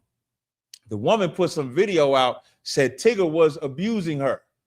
That's what she said. Tigger was abusing her. Tigger beat her, put a picture out. She was so-called bruised. But when she put the video came out, the video was her taking his phone, and then he trying to get his phone, and that's all he was trying to do. I would leave once I get the phone. Here's the irony of it all. She gets arrested because she kidnapped her daughter in 2019 because she wanted to keep that daughter from her father. Because I know. What you want, girl? I get it's out there. It's out there with Rock. Let's go walk and get it. So now, when she did that, that's an example of how. And here's how doubly evil it is. Her eyes so evil to Tigger, she ain't even realizing when she go on this public space, the police in Maryland gonna know who she is. They've had a warrant out for her since 2019. She kidnapped this girl in 2019, but she hates Tigger so much that now she's in jail for it. That's how evil a woman is. Now give me Job 39:16. Kidnap that kid, and all that father wanted to do was just have rights. Every father should have rights, and this is why you don't involve the court. You want to say something, Yadazar? Good. If I may, out of one, what is so diabolical about that video as well is the person recording. That sister could have been like, "Yo, just give him the phone." No, that was her son. That son is a bitch ass nigga. That was a man? A boy that was a man. That was her son. Oh, I'm gonna tell you, she should be ashamed of her son. Because if that was real drama, I wouldn't think she wouldn't want her son recording. She should want her son to hop on this nigga. Do something. We can get them together. You sitting there filming this man whooping my. Now she made it seem like he was whooping her ass. So she okay with her son filming her getting her ass whooped so she could put it on the internet later. Her son is a bitch. Her son, I guarantee you, if we would do the history on that son's father probably going through the same hell. Somebody said he sounded rainbow. He definitely did. Yeah, I wouldn't be surprised. Listen, all of them sound rainbow. Dwayne Wade got with Gabrielle Union. Gabrielle Union left him. He got a gay son and a locked up son. Jesus Christ. You got Job 39:16. I think that story about Gabrielle Union leaving. We'll find out. She's a savage though. Job 39. She ain't even all that. Job 39:16. She is hardened against her young ones, as though they were not her. I was debating this Moroccan guy. He claimed he a Jew. I don't think he is. And I was explaining to him about fathers and black fathers specifically, because we was talking about black versus the so-called Jew. And statistically, it shows that fathers that are in their kids' lives, black fathers specifically, the kids are better. When it says she is hardened against her young ones as though they are not hers, the worst thing a mother could do is keep that father away. Because now you're taking away the discipline. And then every child, how that child acts is all based off the mother. And women are emotional, and men and women are both emotional. When we say women are emotional, it's because their emotion is not our emotion. Their discipline is not our discipline. They're supposed to be vulnerable. I had to tell a sister today, I'm not vulnerable. If you ever hear me say some shit, I'm vulnerable. Y'all take me in the back and rough me, do something to me, because I should never say I'm vulnerable, because I am not. Men are not supposed to be vulnerable. I was never raised to be vulnerable. Women are raised to be vulnerable. And when you raise kids, especially boys and girls, because if you have a girl that grows up with a father, as emotional as she is, she's also grounded because of that father. That father puts a level of stability in her to where she is not as emotional. And all you got to do is look at our daughters that are raised with a father in their life and the daughters that are raised without a father in their life. The ones that are raised without a father in their life are looking for one. When they so quick to call every man daddy, it's because that's what they looking for, daddy. They looking for that father figure. They looking for that guidance. They looking for that structure. That's absolutely what they're looking for. For the sons, when them sons can't handle confrontation, it's because they mama can't handle confrontation. And that's all they have to look at. So they're handling confrontation like their mama. They're irate like their mama. They're irrational like their mama. If they saw how their daddy handled things, they would be more grounded. Words wouldn't offend them as much. So it says she is hardened against her young ones as though they are not hers. Go ahead. Okay. Her labor is in vain without fear. It says her labor is in vain without fear. The labor is the work that she does against her young ones. And when it says in vain without fear, she don't have no fear that she's messing up her daughter's life, her children's life, causing strife to that man. You know how many fathers would say, I didn't get to speak to my kids till they was 18, till they was 19, till they was 20. I play this story probably like once every 8 or 9 months of this brother that had to take a lie detector test because he was accused of touching his daughters. And even though when the lie detector test came back, now the man is sitting in front of the baby mama. His daughters is behind him. This is how psychological it is. The daughters knew back then that the father didn't touch him, but they were so afraid of their mama, they said that the father touched him. So now he can't see the kids. So the father take the lie detector test and pass. You know what that mother said? Why didn't you fight harder? Because that's how hard and cruel a woman can be against the father of her kids. Read verse 18. I'm sorry, read verse. I can't get past verse 17. Read that. Neither, because God has deprived her of wisdom. Yeah, listen, your wisdom comes from your groundness. And that's when we talk about generational curses, broken homes is an example of that. You want to make sure, like when we come, a lot of us come into the truth from broken homes. The whole point of being born again, even when we say you got brothers and sisters in the truth, we got father, like all the generals is my fathers. I've said it all the time.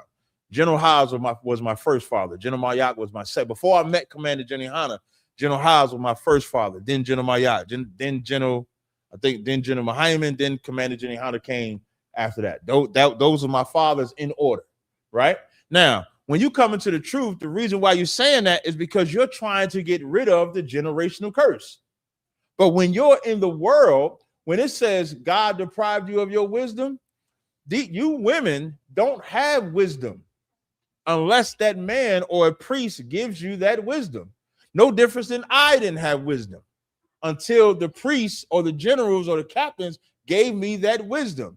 God deprived you of wisdom because you harden yourself against your young ones. You cannot be cruel to your kids by keeping them from that father and then expect God to be with you.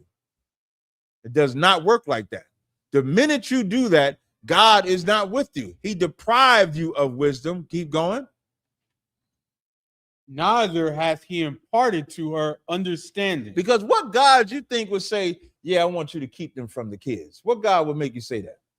What God would say, keep the father away from them? This father is in their life trying to raise them, and whether you're together or not shouldn't have no bearing on the kids. You ever notice you don't see of many fathers hating on mothers, stopping mothers from seeing their kids? You don't see that. You don't even see a lot of fathers. You know what most fathers go through? Most fathers accept the abuse even in front of their kids. And that's the worst thing. I'm going to tell you, fathers, that's the worst thing you can do. The worst thing you can do is accept that mother's abuse in front of those kids because you think you're doing it for the kids. But what you're teaching the kids is that I can abuse dad like mommy abused dad. I don't have to respect dad because mommy is teaching me daddy don't deserve respect. It's better to defend yourself against that woman or don't even go around them kids around that woman. But you rarely hear of videos or see videos where a father is berating his baby mother or the mother of the children in front of the kids and trying to embarrass them. It's always reversed. Because we have a better understanding. We at least say, no, we ain't gonna do that because the kids deserve better. But I'm telling you, if you let kids see you get disrespected, they're going to disrespect you. You want to say something, Yadazar? Two quick ones on TikTok. Good. Do you think, let me wrap up this subject. Is this on subject? Yeah, it's on subject. Okay, So go ahead. Do you think that was targeted during the crack epidemic? I don't know. Do I think what was? Targeted during the crack epidemic. Was what targeted?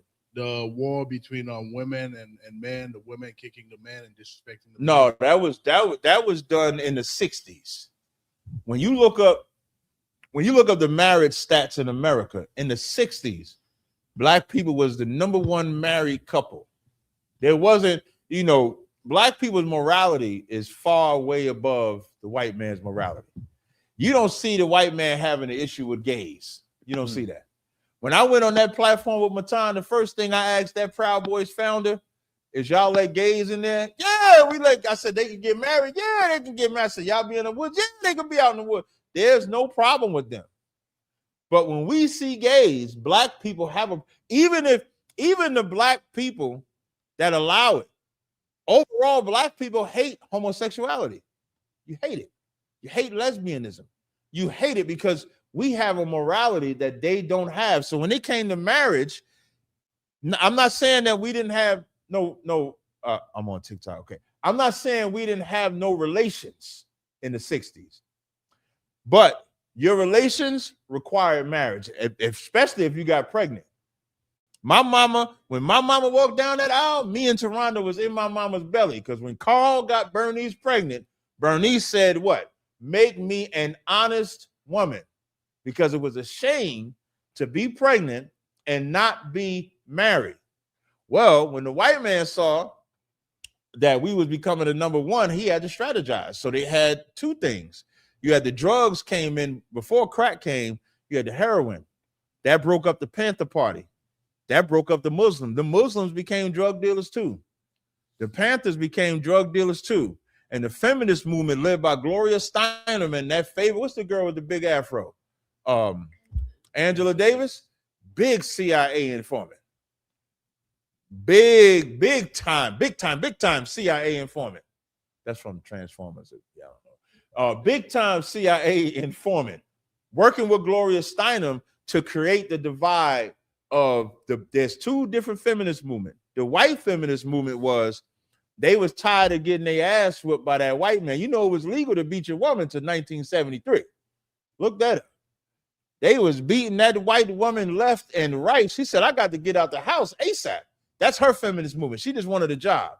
But to show you how she loved to get beat, she still voted for Trump, even though he been on Epstein Island, even though he just had to give up $5 million for SA, all of that. So the divide started in the 60s and the 70s. There's a movie, Claudine, is it Claudine or Claudia? Is the name of the movie. It's either Claudia or who? Yeah, but the movie, I think Diane Carroll is in it. In the movie Claudine, you see the government comes, the social worker comes to a house to make sure no man is in the house. Because if she had a man in the house, she couldn't get no benefits. So that's the white man's fault to break the start of that. All right. Read verse 18 and then I'll wrap this part up. Verse 18. Okay.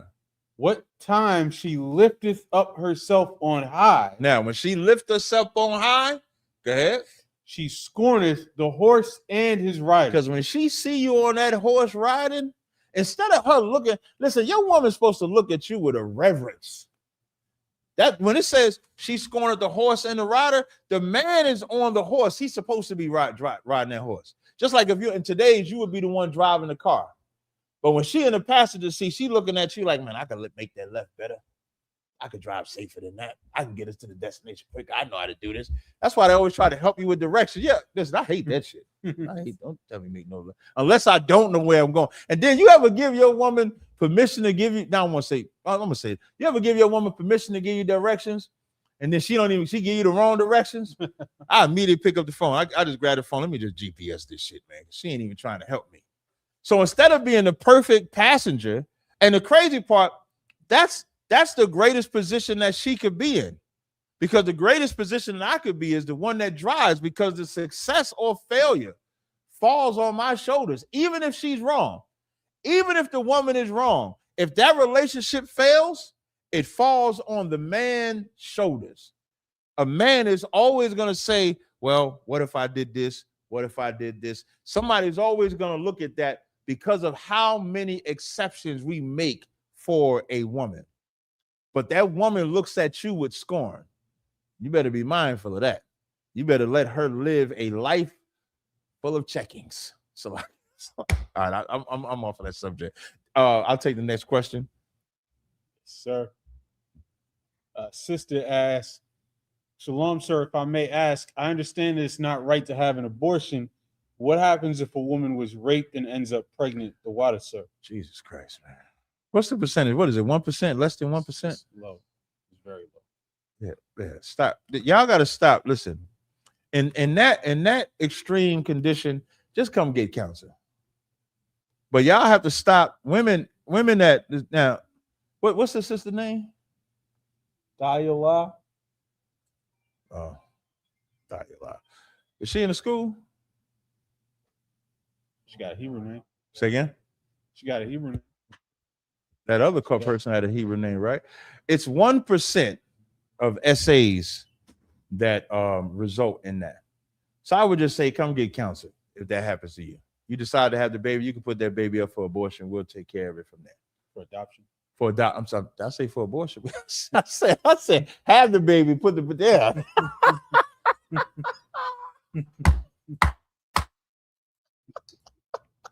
You can have the baby. We'll take the baby. Don't unalive the baby. Come get the baby. Come give the baby to us. And we've done that. What's the sister? What's the brother? It's a family in Houston. Y'all know I love Houston since 20. When did I start working at Partners Pharmacy? 2017. I started working at this company called Partners Pharmacy, and at the same time, Yachty and Gabawarner was having class in the garage in Houston. And because they have facilities in Houston, I used to travel down to Houston probably like every 2 months, every 3 months. That's why I love Houston so much. It has nothing to do with a woman. It has to do with, like, I fell in love with Houston because I saw them grow. And there's a brother, I gotta see if I can't remember. I'm mad I can't remember his name. The Gadite brother down in Houston. Yeah, he always say, yeah. What's his name? Yeah. See, I'm glad I ain't the only one. I'm glad I ain't the only one that, yeah. I'm glad I ain't the only one. I love that brother though. Yeah, so they actually adopted a child. So just give the kid to us if you don't want to have a Shaw Napas, the water. A Shaw Napas and his wife had adopted the child before. So just give him to us. That's all. All right, next question. Sir. They're asking if Godfrey the comedian, is he a Hamite or who? Brother? You know, the comedian Godfrey. I don't know what Godfrey is. I've never talked to him enough to know what he is. I've never talked to him at all. I don't want to say enough. I've never talked to him at all. Yeah. Are you pure Hamite? Oh, okay. He's a pure Hamite. He could be funny though, but he's a pure Hamite. You had a question, Yatazar? Just a quick one, sir.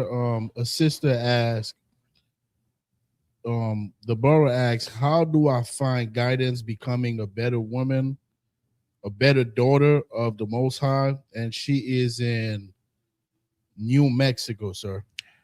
Well, I want to applaud her first for saying a better woman instead of a better wife, because that's what you have to be. You cannot be a better wife until you're a better woman. And the book of Titus is probably the simplest place to understand that. You're going to have to get around other women that have this in them. Read Titus 2 and 3. You're going to have to be around other women like this. Read Titus 2 and 3. Titus 2 and 3. Mm-hmm. The aged women likewise, that they be in behavior as becometh holiness. Holiness means separate. So what are you going to separate from? You're going to separate from your old self and those from the world, which is a hard thing to do. It's a hard thing to do if you love the world. That's why 1 John 2 and 15 says, love not the world, neither the things in the world. Keep going. Not false accusers. Can't be a liar. Go ahead. Not given to much wine. Can't be a drunkard. Go ahead. Teachers of good things. And teachers of good things, which goes back to the commandments first. Keep going. That they may teach the young women to be sober. Sober meaning clear-minded. That when you see sober in the scriptures, it's not talking about drinking. It's talking about being clear and having your wits about you. Keep going. To love their husbands. To love their children. Keep going. To be discreet. To be what? Discreet. Keep your mouth shut. Like everything does not have to be on the internet. Right. If you at the stage in your life, especially if you over 30, if you over, well, I think if you're in the teenagers and 20-year-olds, you still young and dumb. I can't really fault you because you're young. But when you start getting in your 30s and 40s and everything you do got to be on the internet, got to be seen, you should think about that. Because to be discreet, nobody should know about you, which is hard to understand in 2026. Now I'm older. In the 90s and stuff like that, you didn't want your business in the street. It's so reversed these days. Back in the days, it was about not having your business in the street, walking down the street and nobody knowing about you. Whereas in today's time, because of social media, everybody should know about you. That's how everybody got to know about you. That if you want to know why you're not getting courted, like no chivalry, social media does that. You give everything up online. I mean, everything. You tell them about your life story. I ain't got to ask you about your life. You telling it all online. I ain't got to worry about how you dress. You putting all your photos online. I ain't got to know about all your kids and your family. You putting all your business for strangers to see. And then getting mad if people put negative comments. And so you now start arguing with somebody and you don't even know if that's a real person. There's a video. I'm gonna post this video too. There's this video of this white man. This white man says, I get off on antagonizing. And in the video, he got like 4 computers in front of him. And on each social media, he's a different person. He's a black person on this one. He's a Chinese person on this one. He's a social worker on this one. He's an engineer on this one. And he's arguing with people to get them to get mad. And that's how he gets off. So now you arguing with somebody, you don't even know if that's a real person. Even getting love, them hearts and them likes, you posting to see if let me see if I get 20 people to like my heart it, 500 people to heart it. But to be discreet, read after discreet. Chaste. Keepers at home. That's what you need. You want to be a good woman. Be discreet, chaste, and a keeper at home. Have your house in order. Right. Have your priorities in order. Keep going. Good. Obedient to their own husbands. Woo. Obedient. I love that word, obedient. Let me tell you, I made an oil called Obedience. It do not sell to the ladies.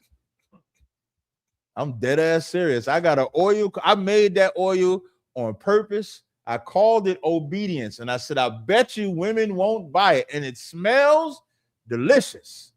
And women don't buy that. Because they are not, listen, women are not going to go around, what you got on? Obedient. Because they're not going to be obedient.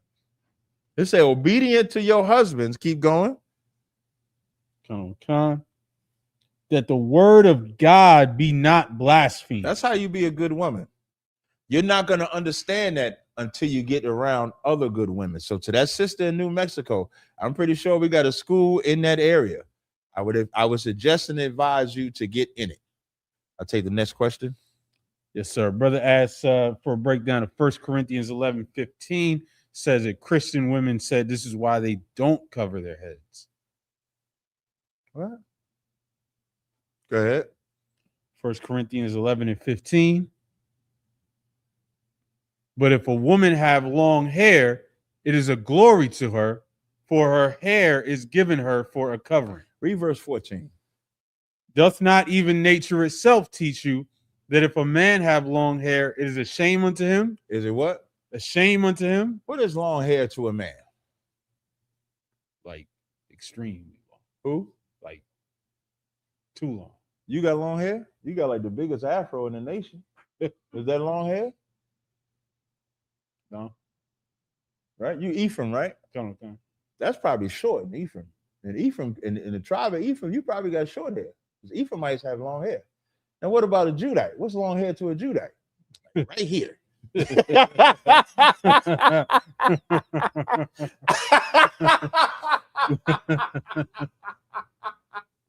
Long hair to a Judite is like right here. If that Judite get it like below the ear, oh, that nigga made it. He made it. Oh, it's long.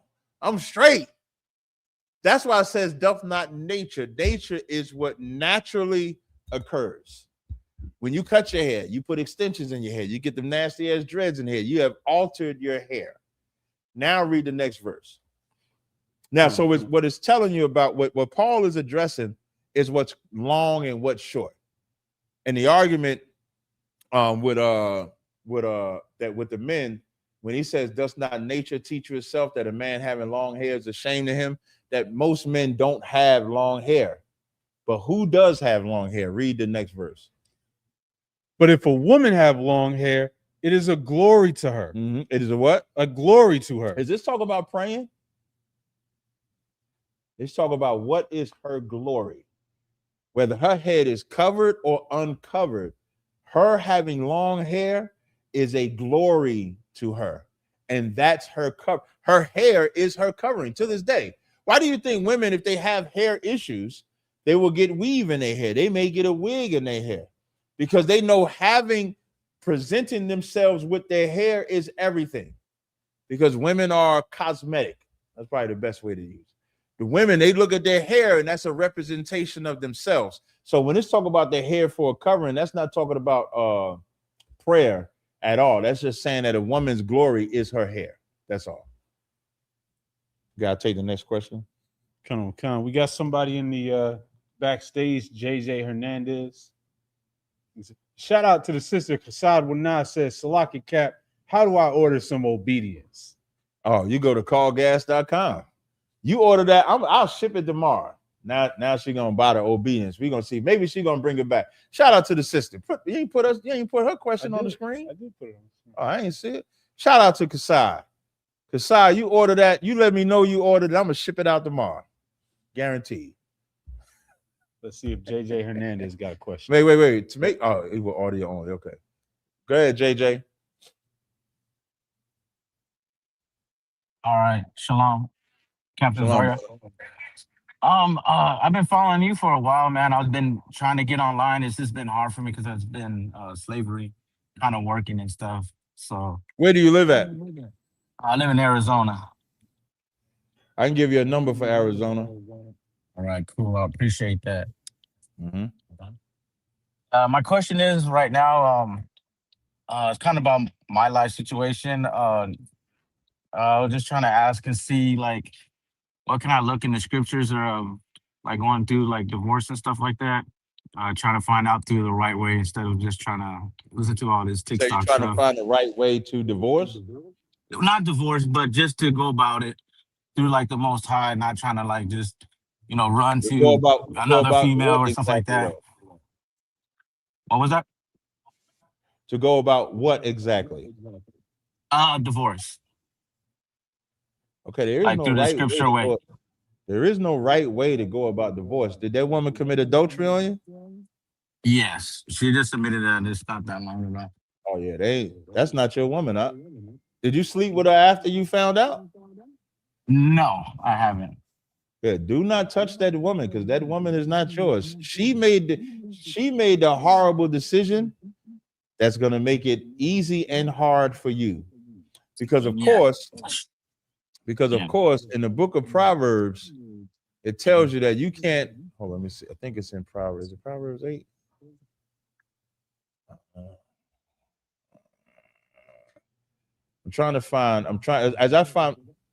Yes, this is Proverbs 6, and I'm gonna read 32 through 35. It says, "But whoso committeth adultery with the woman lacketh understanding. He that doeth it destroyeth her own soul. A wound and dishonor shall he get, and his reproach shall not be wiped away. For jealousy is the rage of a man, therefore he will not spare in the day of vengeance. He will not regard any ransom, neither will he rest content, though thou givest many gifts." Y'all live together, I'm assuming? Yes, we are living together, but we just like separated like maybe. You sound low. Oh, I'm sorry about that. Can you hear me now? Like my internet's pretty bad out here. I can't hear it. He said they're living together, but they separated like a month ago. So you separated, meaning like y'all don't live together now? Yeah, we're not living together. Yeah, keep it that way out. I can give you a number for Arizona where you can get counsel, but that is not your woman at all. There ain't nothing that you got to do except not touch her again. That's what you have to do. I know. I was just because I've been like praying a lot. I've been doing. I haven't reached out yet because you finally gave me the number, so I got the right number. I did. So you see have stuff. the number. You have the number for Arizona.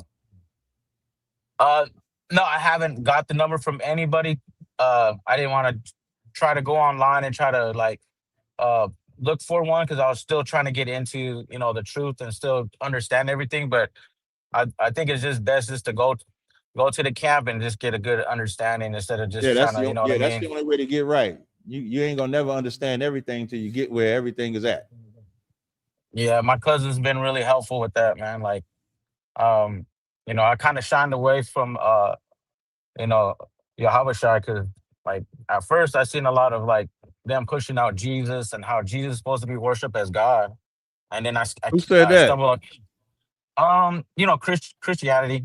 Oh, All Christianity. those Okay. Christians. Yeah, you know how they try to push Jesus as God and like all this love stuff, And then, but at first I didn't really want to listen to him. I just tried to get onto the Torah, and so I could have like a base. And then I stumbled along your video, and you're talking about, you're breaking it down, and just letting everybody understand that you're not supposed to be praising Yahushua like he's the Most High. So that gave me a good understanding and kind of turned everything for me. Like, you know what I mean? Well, to you come take back it- to Con, will you take this? The officer that's in Arizona will be able to help you, but just do not touch that woman. That is not your wife, and you should thank the Lord. How long y'all was married? We've been together for 20 years. Married her like 5 years ago. Man, that's a rough one, brother. Yeah, that's just been really hard for me, man. After 20 years? Yes, sir. How old are you? I'm 40 years old. Okay, you got enough time, brother. Don't worry about it. Y'all had children? Yeah, we got 5. I'm assuming they're not young. I'm assuming they're not young. Nah, my oldest, she graduated this year. Most High in Christ.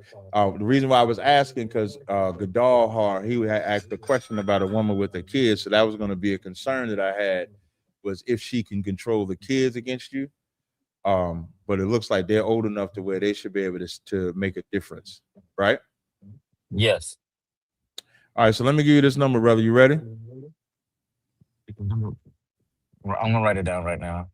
All right. All right, go ahead. 480-376-3298. 3298. All right. All right. All right, man. Thank you. No problem.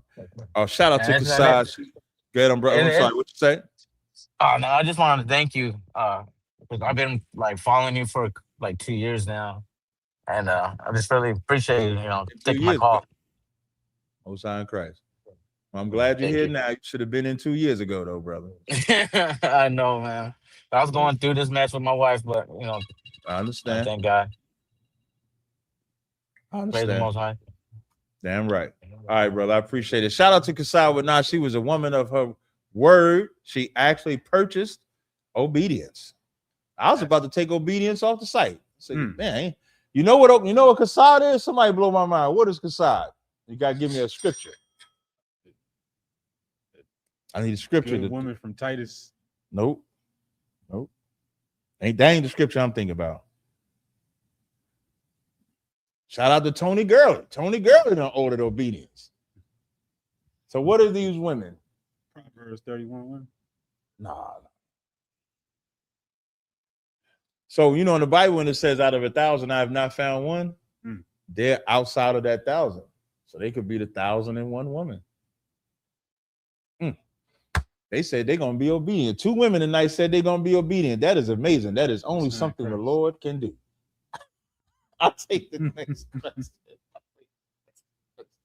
Wait. I got, man, what is 9 o'clock already? Somebody said he sound white. That brother did not sound white. Damn, it's 9 o'clock. Yes, sir. Can I do the subject? Good. Would you debate Myron Gaines? Yeah, the fake black man, he cosplaying. Yeah, I would. The I'd beat the shit out. Sudanese nigga. Yeah, lost his woman to a skateboarder. His beloved white woman left him for a skateboarder. I would gladly debate that fake black man. That's an example of brown skin. Think that everybody just accept him as black because he got brown skin. That is a Sudanese, like what is they? Are they Hamites? I thought he was Arab. Yeah, he's Arab. Cosplaying.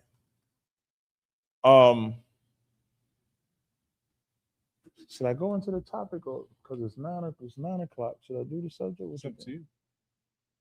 All right, so I do want to get this subject out the way, right? So I did do some research on this subject. I try to be as brief as possible on this subject. I promise. Do you have the video I was looking for? Yes, sir. Which one? The main one? With Officer Tatum, yeah. You can get that video for me. So Officer Tatum, so the title of today's class, Charlie Kirk and his token Officer Tatum, Black people are better off during Jim Crow. I want to highlight some things that took place during Jim Crow, and I want to show you how much of a step and fetch Negro this man, Officer Tatum is, because I thought this was diabolical. So that's what we're going to get into now. Let me see. Excuse me if I got my... I give you $1,000. Just because you don't understand history and you look at everything in the lens as black people are the ultimate victims in perpetuity, don't mean that Charlie Kirk can have an expression of something I agree with him on.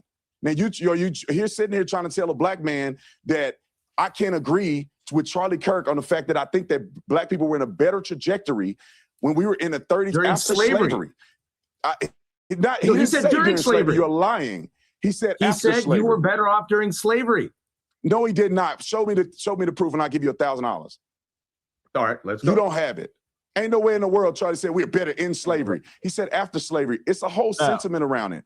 Officer Tatum says that Charlie Kirk says we were better or a better trajectory after slavery. Is that true? Is that true? That's true? Because what happened after slavery? Before I explain what happened after slavery, give me that second article I sent you. I want to show you who Officer Tatum is.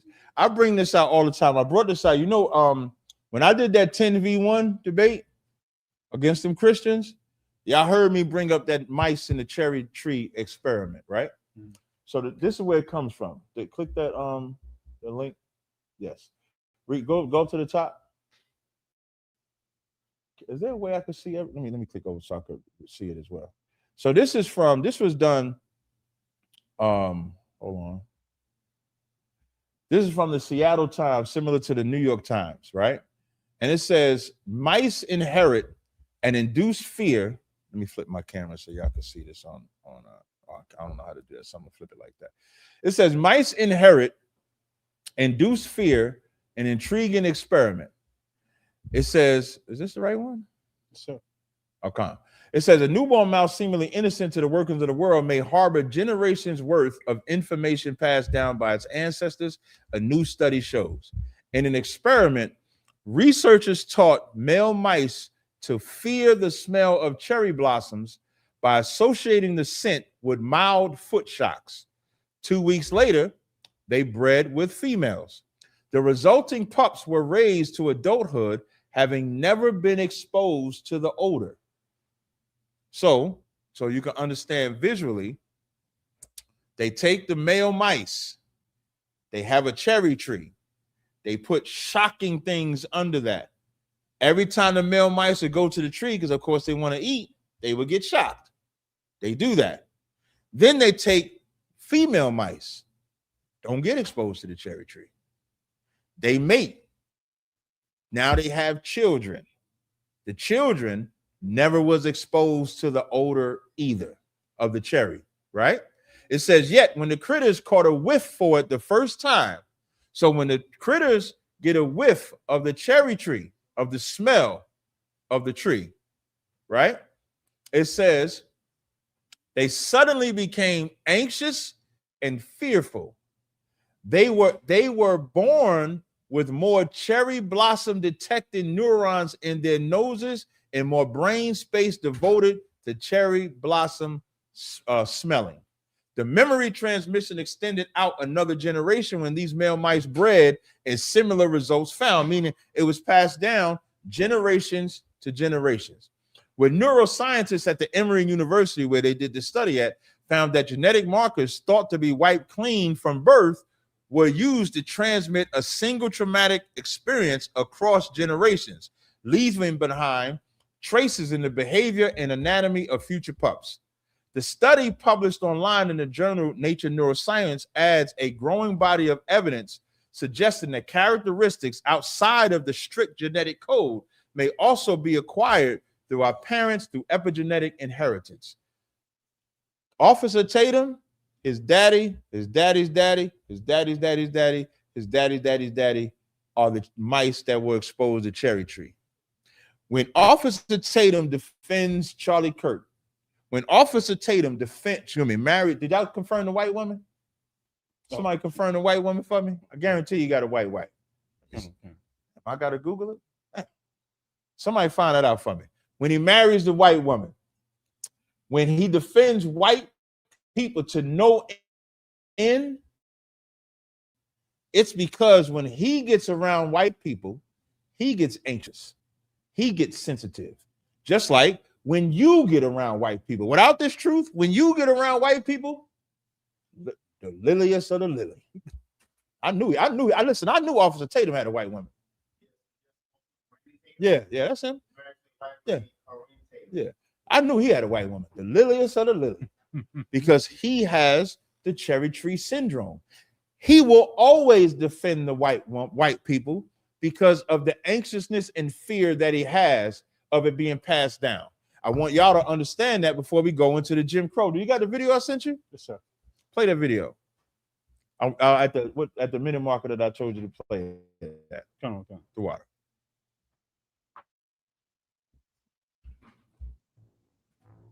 Black people were expected to show deference to white people Now, in all social this settings. is a video of the unwritten rules of Jim Crow. Now, I'm going to read some of the unwritten rules of Jim Crow. Black people were expected to address white adults as Mr. and Mrs. Like you think, and the crazy part, when I name some of these things, if you're doing this, you have that cherry tree still in you.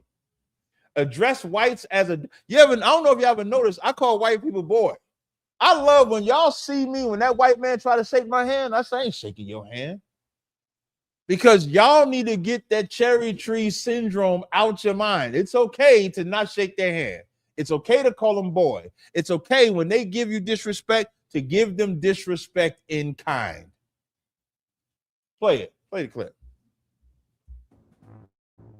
Black people were expected to show deference to white people in all social settings. For example, a black man was required to address a white or Mr. while the white man could refrain or even use derogatory terms. Similarly, black women Now, were this is addressed by when their we're first supposed to name. be free. I was saying this earlier. Juneteenth is a black holiday, right? Some we celebrate. But Juneteenth was created because when they abolished slavery, Texas didn't recognize it at first until they sent Union troops down there and got rid of it. And then that's where Juneteenth comes from. Just look it up. Juneteenth comes after Abraham so-called freed the slaves, after Lincoln so-called freed the slaves. That's what makes Juneteenth unique and unique to Texas, because Texas was like the last state or one of the last states to actually abolish slavery. And they created a holiday that they celebrated every year. That's why a lot of, like, I didn't really know too much about Juneteenth until the Texas school, the Dallas school, the San Antonio school. And I started getting exposed to those brothers and learning that part of history. Now, when it comes to the Jim Crow, play the rest of it. Or even use derogatory terms. Similarly, black women were addressed by their first names or called girl, regardless of their age. Meanwhile, white women were to be addressed with the utmost respect as Manager and Hunter played this video on Black Watch one day, and it was a brother telling a story about this white woman, and as the woman is describing the maid, she never said her name. She just called her, I don't know if she called her the slave girl or the slave or the maid, but she never said her name. And that's what always struck her to the brother that's listening to her tell the story. Like, she didn't even think enough of this woman to call her either by her name or give her that type of reverence. I wonder if she even knew the name. And this is what we had to endure during Jim Crow. What Officer Tatum won't say is that as we build in the cities, how did the cities get burned down? The cities got burned down from white people and their jealousy. Has their jealousy ever stopped? Never stopped. So with Officer Tatum, somebody get me Ecclesiastes 7 and 13. I'm gonna tell you what Officer Tatum is trying to do. Play the rest of the clip. Mrs. or Miss. This rule established clear social boundaries, ensuring that black people knew their place as inferior. Black people knew their place as inferior. Go ahead. Hat etiquette, a seemingly trivial custom, was used as a subtle yet potent symbol of racial hierarchy. White men were not required to remove their hats when entering a black person's home, signaling their superiority. Conversely, black men had to remove their hat. So the white man came into your house. You know the rule, you take the hat off. That's the courtesy that they would do to a fellow white person. But to us, they don't have to do that because we're inferior to them. Like, we believe in segregation, right? Which is what the white man is doing. But the white man does not know how to be a segregationist against us. The white man only knows how to belittle us. Segregation to the white man is, our toilets are clean, yours is dirty. Our water is clean, yours is dirty. Our food is good, yours is bad. Our hospitals are good, yours is bad. We will provide medicine for ours, we won't provide medicine for yours. We won't do anything for you that's better than us. And if you happen to be better than us, we'll burn your shit down. We'll take your shit. When they talk about the inventions of black people, when the inventions of white people, you know, 9 times out of 10, there was always a black man or black woman behind that invention that had the intelligence to do the job, but the white man took credit for it. That's how it's always been. And you're telling me it was better back then than it is now? When the Bible says oppression make a wise man mad, don't let this oppression that we are in, where we're violent to each other, take away that back then it was worse. Keep playing it. Hats in the presence of whites, signifying their submission. This simple act was even something as basic was black people were expected to step off the sidewalk. Bring it back a little bit. No, yeah.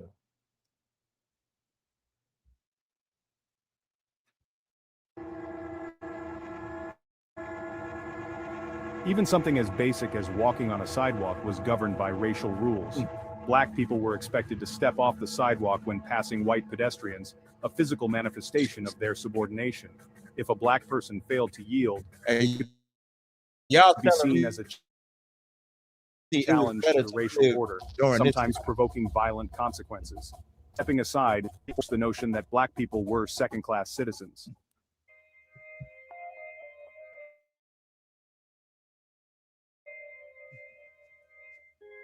In an effort to maintain boundaries, black people were expected to avoid direct eye contact with white people, especially white women. Eye contact in this context was interpreted as a sign of equality or defense. For a black man to look directly at a white woman could lead to accusations of inappropriate behavior or worse, lynching. I'm gonna read this thing because y'all probably be thinking I'm joking about this ice cream. In the Jim Crow South, Black Americans were frequently denied access to vanilla ice cream by custom, though it was not codified law. White-owned parlors often restricted the pure white treat. That's what they call it. That's what vanilla ice cream was. Reserving it for white patrons as a symbol of the American dream, sometimes only allowing black customers to purchase it on the 4th of July. That's the savagery. Because of this discriminatory barriers, the black community innovated and embraced alternative rich flavors. Butter pecan, in particular. Butter pecan is the counter. So when you like butter pecan, just know you started butter pecan because you could not eat vanilla ice cream. That's probably why I like vanilla ice cream, because I hate the white man. I'm gonna eat that shit too. Who got Ecclesiastes 12? Who got Ecclesiastes 12? Come. 7 and 13, Salakia. Ecclesiastes chapter 7, verse 13. Consider the work of God. For who can make that straight, which he had made crooked? Tatum can't make the white man straight. Tatum can't make the white man look good because he has a white woman. And that, if you find most of these sellout Negroes all have some white woman on their arm, and they will fight tooth and nail. Charlie Kirk was unalived by a white man. And he said a white person is more than likely to be unalived by who? A black man. That's what he said. That's God saying, nah, you the one that's crooked. That's why he got unalived by a white man. That's it on the verse. I'm going to read a couple of things. These are the black codes in 1865 to 1866, which went further. Southern states passed laws restricting black people's movement, employment, voting, and property rights. Many laws forced black people into labor contracts under harsh conditions. Convict leasing. Black men were disproportionately arrested for minor or fabricated offenders. When slavery was over, what is it? Is it the 13th Amendment or 14th? Where they can enslave you if you're a criminal? That's when slavery became a financial institution. I'm sorry, the prison became a financial institution when slavery was over, because they had to get a replacement for that financial institution. Slavery was financial too. They made a lot of money off the slaves. When the so-called Jewish man, Sephardic or otherwise, when y'all watch that video I did with the cat named Azulay, I think you say his name, he tried to challenge me on what's the Sephardic Jews was enslaved. I started naming them down. He said, where did you get that from? I said, the Library of Congress, because that's what it said. So when as they're making their money, when they ended slavery, they ended that business. And so now it's like, well, where do we replace this money from? We're making thousands of dollars, millions of dollars off of this business. And so the prison department, the prison system, then became the business. And we became that. Like that movie Life is an example of that. In that movie Life, they just said that they unalived them. And they went to jail for life. And what did they do? We got digs need ditching, rails need plowing. So them railroads and highways and all that, that is free labor from the prison department that works to this day. I'm gonna read more. It says states lease prisoners. Oh, I didn't even know I was going to say this. States lease prisoners to private businesses where many endure brutal conditions resembling slavery. The Ku Klux Klan. You ever see them pictures of the Ku Klux Klan? And they be in church, hats on and everything, and then there be some black people in there. That is oppression. And you're telling me that was better than it is today. That's how much of a slave Tatum is. Tatum is such a slave that in his book, it's slavery, closed book, black on black crime. He don't have no sense of what's in the middle, because if he had sense of what's in the middle, he would tell the truth about the white man burning down every city, the white man essaying, the white woman lying on our black men for crimes we did not commit. That's what he would do. With that, I pass the class to Priest and Officer Yatazar.